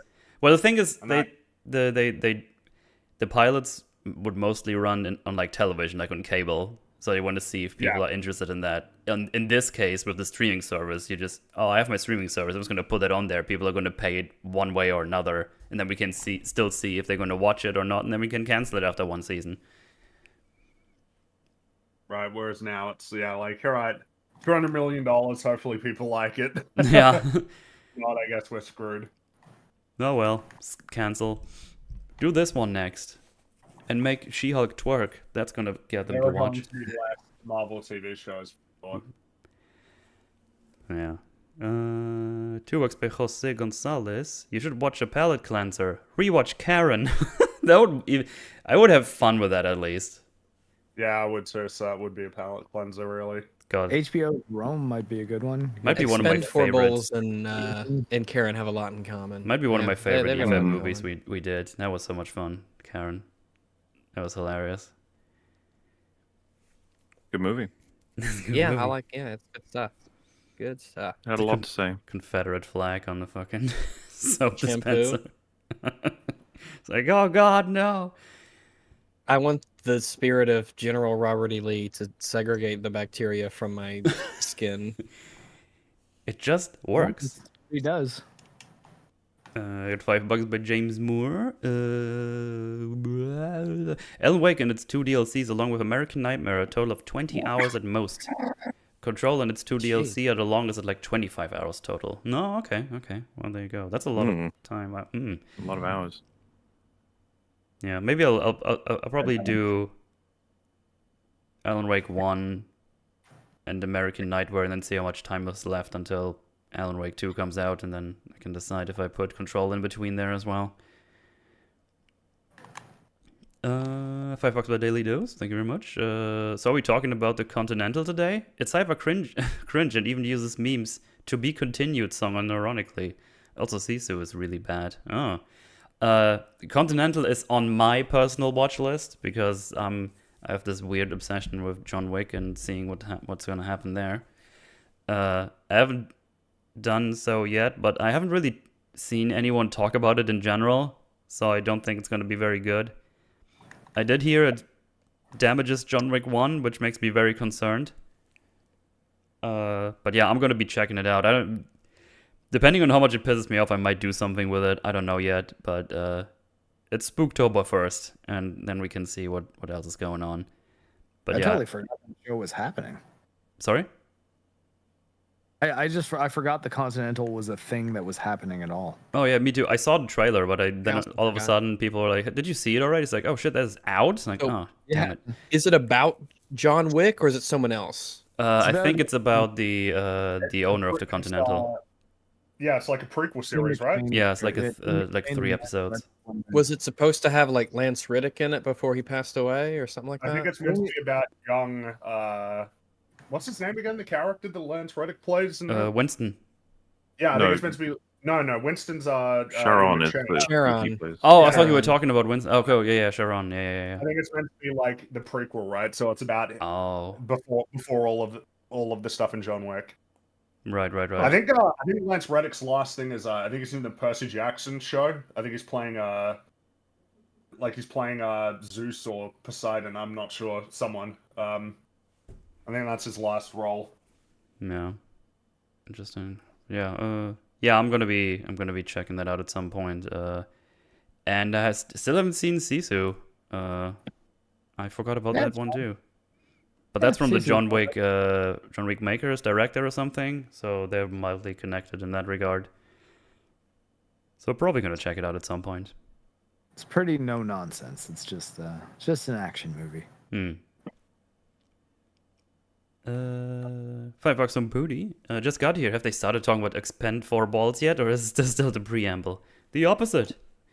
We're already done because that movie is not very interesting. Yeah. $2 by Not So Grump. EFAP Gaming Super Bunny Man allows 4 players. I don't think I heard about that game. I've Maybe not heard of it. maybe it has been mentioned to me before and I forgot, but I don't exactly know what it is. But yeah, maybe I'll check it out and maybe I'll drag some people into that. We'll Is see. it Super Bunny Man? Yeah, Super Bunny Man. It's all written, all typed together in here. So I don't know if that's actually the. I think What I it's- looked at that before, on Steam. I'll have to look at it again. Yeah. Okay. None of the Bucks not so Grump. Just finished Breaking Bad. Thoughts on the end? Oh god, it's been so long. I think it was pretty good. The end, right? Yeah. Someone who maybe remembers it more from more recently because it's been a long time. I would need to rewatch it. I can't really answer that fully. I just remember it being pretty good, right? What about the other ones? You got anything? Sorry, what ones? The thoughts on the end of Breaking Bad. Nothing in the groundbreaking. It's actually maybe a little groundbreaking. I think the ending's probably overrated. It's Okay. there's a hell of a lot of contrivances in it, but that it gives. It's the kind of ending that most people said we should have gotten for like the sequel trilogy, where it's like there's a couple of things you need to do. For example, release Jesse, have Walt go out, but not go to prison and get hyper punishment, but realize he was wrong and do something good at the end, sort of thing. Like these are all very fan pleasing decisions. Okay. Kill all the Nazis, like that's an easy one too. Yeah. But like Right. how it all happens is a bit like what the fuck in terms of lots of the mechanics. I am There's still a very lot of- I'm very fond of it, but like, you know, if you were to break it down bit by bit. But if we're talking about like the final episodes and we include Ozymandias, that one is correctly rated as one of the greatest episodes of TV of all time. Oh, yeah. Directed by one Ryan Johnson. Yeah. Director. Written What by time? one Not of- to mention that. What a crazy time. Just shows you how much the writing matters. Yeah. And yeah. by the way, I agree with Kyle R. I'll take a bog standard ending over something try hard that ends up being a train wreck any day. True. Easily. Absolutely. Do. €2 by Gax. Thank you. Expand 4 balls on the edge of a cliff. Nice. Good old callback to the memes.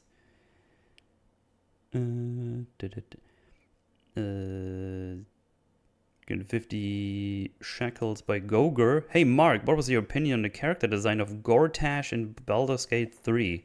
I didn't like it at all. He looks like a more edgy version of Noel Fielding. I don't know that I know who Noel Fielding is, but Gortash I think was probably the weakest of the main antagonists. I'll even throw Raphael in there because if you play in Baldur's Gate 3, I recommend fighting Raphael at some point. If for no other reason than to hear the music in his boss fight, because man, it's good. I'm actually going to continue this weekend because I'm going to be hanging out at a friend's place that I play that game with co-op. So hopefully we'll get through the tutorial finally because we haven't played in a while. Yeah, I've been invited to a co-op Baldur's Gate 3 campaign, but the people organizing it still haven't set a first game day, Oh. so I really don't know when it's happening. Look at the MauLer Discord. I made a Homer Simpson. Oh, Yeah. can someone grab that? Because I can't change tabs on my PC right now to put it on screen. Hang on, I'll have a little look. See? Sorry, I was fighting a big puppet in a white coat with a top hat who has killed me 3 times. Wait, is it in the memes section or is it somewhere else? It's probably in EFAB podcast talk, I would assume. I don't know if someone maybe put it in the memes already. Oh, they've made like a. Well, it's you, but a Simpson, I guess. I guess if that's what they're referring to. It's just me in yellow. I mean, that's actually kind of funny. Hang on. Open link. I think I have a thing for that on screen here. Homer. Oh my god, I can't believe it. There you go. Come I was I'm doing yellow face. I'm getting cancelled by people now. Mooders and Metal's forgotten all the glizzies. Oh no, not the glizzy overdrive. Asian Metal. Oh no. I'm gonna get in trouble. Commander. Alright, let's see. I think there was one more super chatteroonie. If I find that tab again. There we go.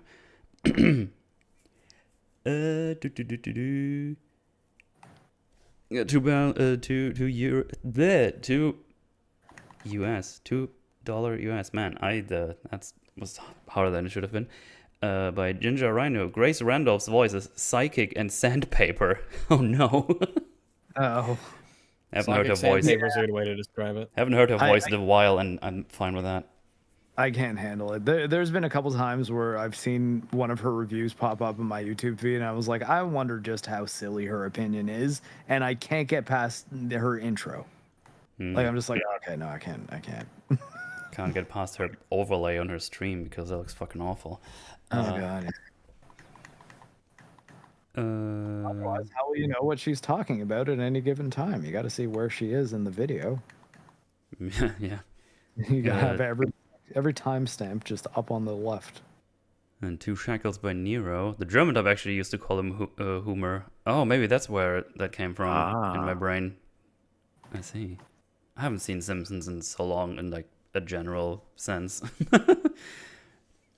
Where does it stream these days? Where's that? Disney Plus. Oh. It's Fox. I feel like that is just something I could just put on randomly and just go through it one by one. You know what? Like, hunt down the DVDs on like secondhand marketplaces. 'Cause I'm worried about a lot of people are getting rid of DVDs because they think they're useless. But I'm starting to get more. for like 8 seasons of The Simpsons, I think you're pretty solid. We're talking about physical. Alan Wake 2 doesn't have a physical release, which is fucking dog No, it shit. doesn't. Yeah. Because that's the thing. I likely, even if I do get Spider-Man, I'll probably just get the PS5 version physical and then sell it when I'm done because I know I'll end up picking it up on Steam because that's ideally where I would want to have games into the future so I don't have to buy 10 different consoles. Yeah. But like I said, I might cave and just decide to play Spider-Man anyways. But Alan Wake 2 can't do that. Yeah, because I was looking to order it already, so I don't forget it. And it's like, why can't I buy that anywhere? It's like, yeah, you can order it on the PlayStation Store, and that's it. It's like, oh, okay, fine. Got $20 by John Guts. First spooky season game of the year for me has been The Sinking City. I think I heard about that one before. That sounds familiar. 1920s horror investigation style game set in a Lovecraftian lore. Pretty fun and very creepy vibe in the smaller open world it has. Would recommend. Yeah. I feel like I've seen a video about that one. That sounds familiar. That makes those Sherlock Holmes games.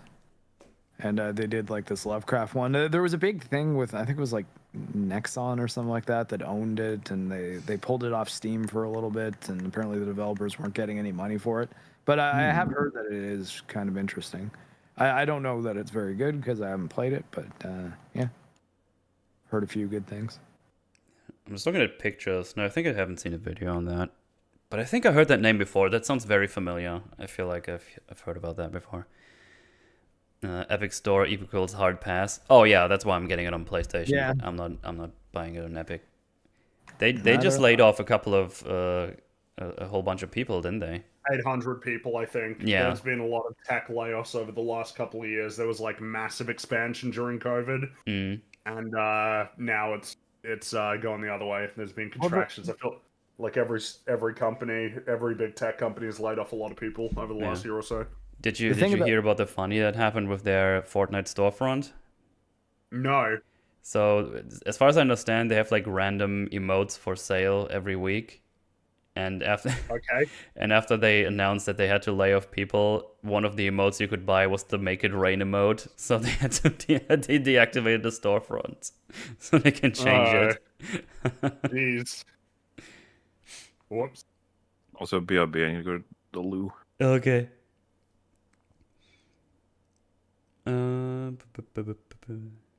They gave them 1,000 V-Bucks and said good luck. They just It's so dystopian, isn't it? But you can imagine that.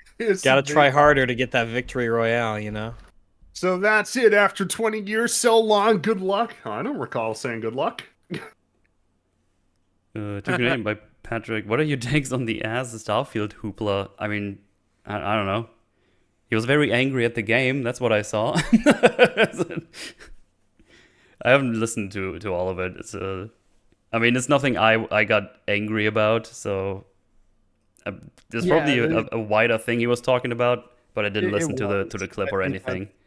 It's the tricky thing about the clip is a lot of people are thinking that he just saw the pronoun menu and then launched off into that tirade, but it Yeah. was more he was getting bothered by it constantly, or like not it being the pronoun menu, but modern day or current day politics stuff just popping up constantly in Starfield.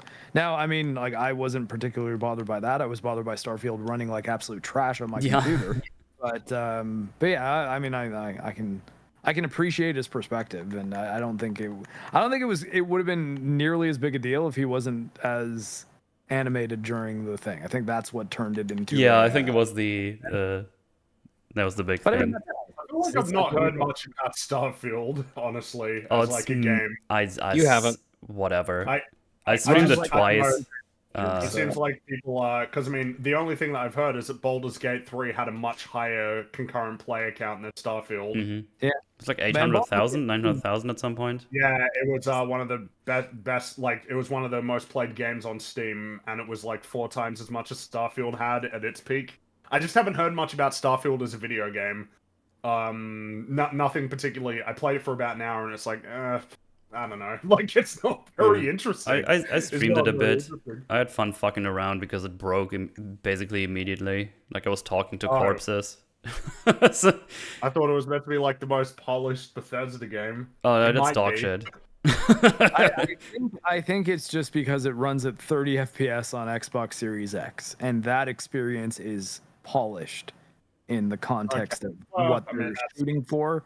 But trying to run it okay, at 60 FPS on a PC, I could not get a consistent frame rate at any point. I was off. Maybe it was like a localization thing. It was just the most Polish game they ever had. Oh, yeah, maybe. Yeah, that's it. maybe that's where the confusion was. Man. Yeah, I don't know. Just the impression I got is that it wasn't like that interesting as a game. I just haven't heard much about it. Yeah, the And only it's a thing busy time of year, yeah. I've been really seeing and hearing is people building like fun ships with the ship creator. Okay. Yeah, the systems in it seem pretty interesting. It's just it wasn't a pleasant experience for me at all. So I had to drop it. I might play I'm again in like sorry a for year, it, but I've yet to see someone talk about how great the story is and how amazing everything is, but I found this game very tedious, and I played it for like 25 hours. Oh, you put way more time into. Like I said, I only played for Yeah, an hour. As I No, streamed whatever. it twice, and I played it offline for a little bit. I was trying to build a base so I can get all the resources, but getting all these bases to have all the resources is a pain in the ass, because you can't get all the resources on one planet. You have to build multiple bases. And you need aluminum okay. for a lot of the things. And I wanted to build a base for that. And then I saw, oh, most of the time aluminum is on a planet that's like in extreme conditions. But if you want to build a base there, you first have to level to like tier 3 or 4 to a particular skill tree to be actually able to build a base on there. So it's I don't know. Okay. No. Yeah. No. It's just yeah. I don't think I'm ever gonna play it again. Maybe there's gonna be some mods or so many updates games that are to gonna make it play, more right? interesting. But ugh. It's Yeah, too busy a year. You know. Yeah. that's the thing. I think I'll give it a year and maybe upgrade my computer at some point and then give it another shot. And if it still runs bad, I'm just probably gonna never play it. I did like the pirate undercover cop storyline thing that I did. I thought that was a pretty good quest, but I don't know that I even enjoyed that enough to want to really dig into it for any reason other than, well, a lot of people tell me this is good and that you can dig into it and there's a lot of interesting systems. But I don't know that base building and ship building is really what I want to be doing. You know. I mean, I could see how other people would, so I'm not like saying that's objectively bad. It's just maybe not what I'm looking for in a space game. I didn't hate the space combat though. Like, honestly, it was okay. Yes. One more super chat came in. I don't understand all these pronouns. I'm personally anti-noun. After all, Hitler was a noun, and he's pronoun even today. Hi, Rags. That was for you. Hello. Noun. Oh, another super chat. Thank you very much from John Gertz. 10 buckaroos.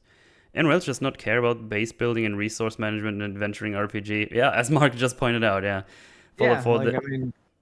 Fallout 4, I did that crap as little as possible and wanted to discover fun stories in the world. Yeah, the thing is, exploring in Starfield is also not very interesting. They don't give you a mount, they don't give you a car, they don't give you a fucking bicycle.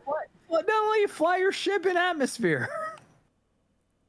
Like, I mean, you have a ship. You have something that could easily transport you around. Yeah, it could, but you have to load in and out. You have to click on the thing, or you need to walk for a kilometer and get to the fucking signal you see.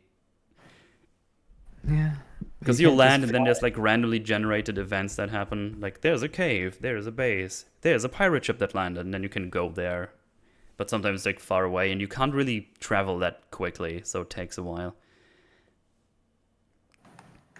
I'm having more fun with Liza P, and I'm only half paying attention to it. Yeah, see? I like P. Yeah. Yeah, P. I really like the puppet string. I like having a little scorpion spear. Get over here. Yeah, I'm just like, okay, I'm in there. Why are there no city maps? Why? Yeah, that's a big question mark for me as well. I don't know why there's not a city map. It's fucking crazy. They give you like a relief, a topography relief map. Yeah. Is what you get in that game. It's it's Hey Mel, not that I'm playing Liza P, but how do you prompt a new game plus after denying it at the end of the game? just in the middle, where you move from Stargazer to Stargazer, like the big one in the hotel. Mm-hmm. Another super chat. Thank you very much. Jose Gonzalez to 5 buckaroos. They don't know which way is up. Maybe Starfield will make ass forgive Hello Games.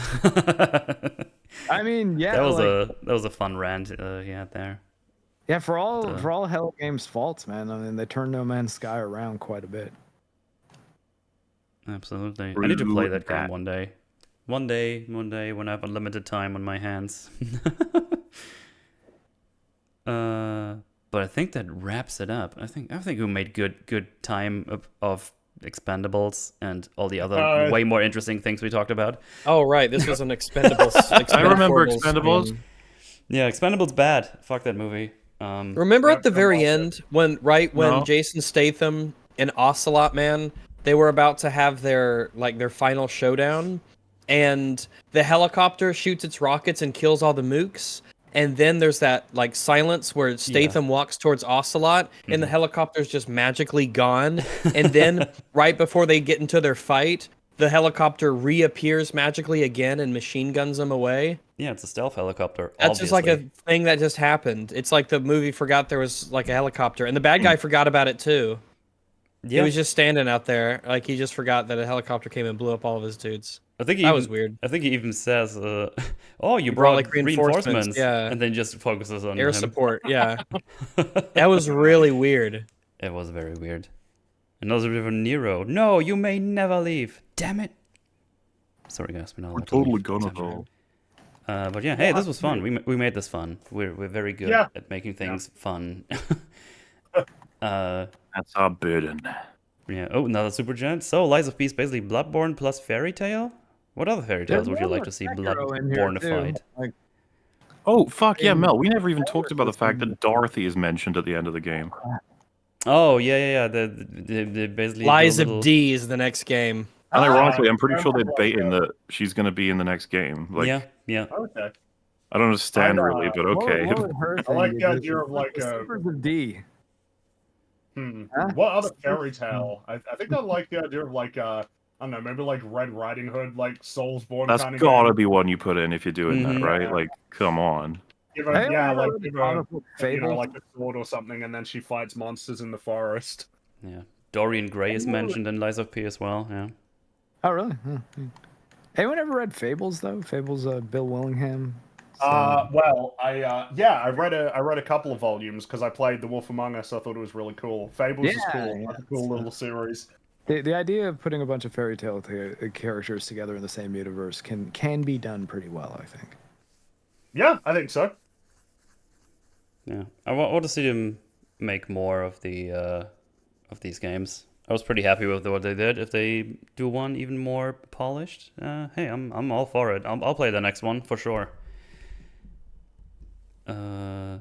Another 5 Canadian by Patrick Mulligan. Best Azran was The Last of Us episode 6. His mind goes to troubling places. Brutal gets Sitch and Adam on. Get Destiny on for his epic movie takes. Oh, he's got interesting opinions. I was there Rude. when he was around on the on one of the anniversary streams where he came on. He came in when we were all like dead right at the end of the previous anniversary. That was fun. But yeah, there we go. Thanks for hanging out, lads. That was fun stuff. Fringy, tell the people what are you doing? What's up? Anything happening? Right now I'm just working on I'm still working on Ahsoka, but I'm planning. I mentioned I'm gonna try and squeeze in a few streams there in October, including Soma. Finally, Let's go. I'm gonna play Soma. But for the time being, I'll talk about that later. For the time being, I'm just working on Ahsoka. That's the focus for the next week or so. Just getting it all done. So yeah, nice. that's me. Awesome. Mark, what are you up to?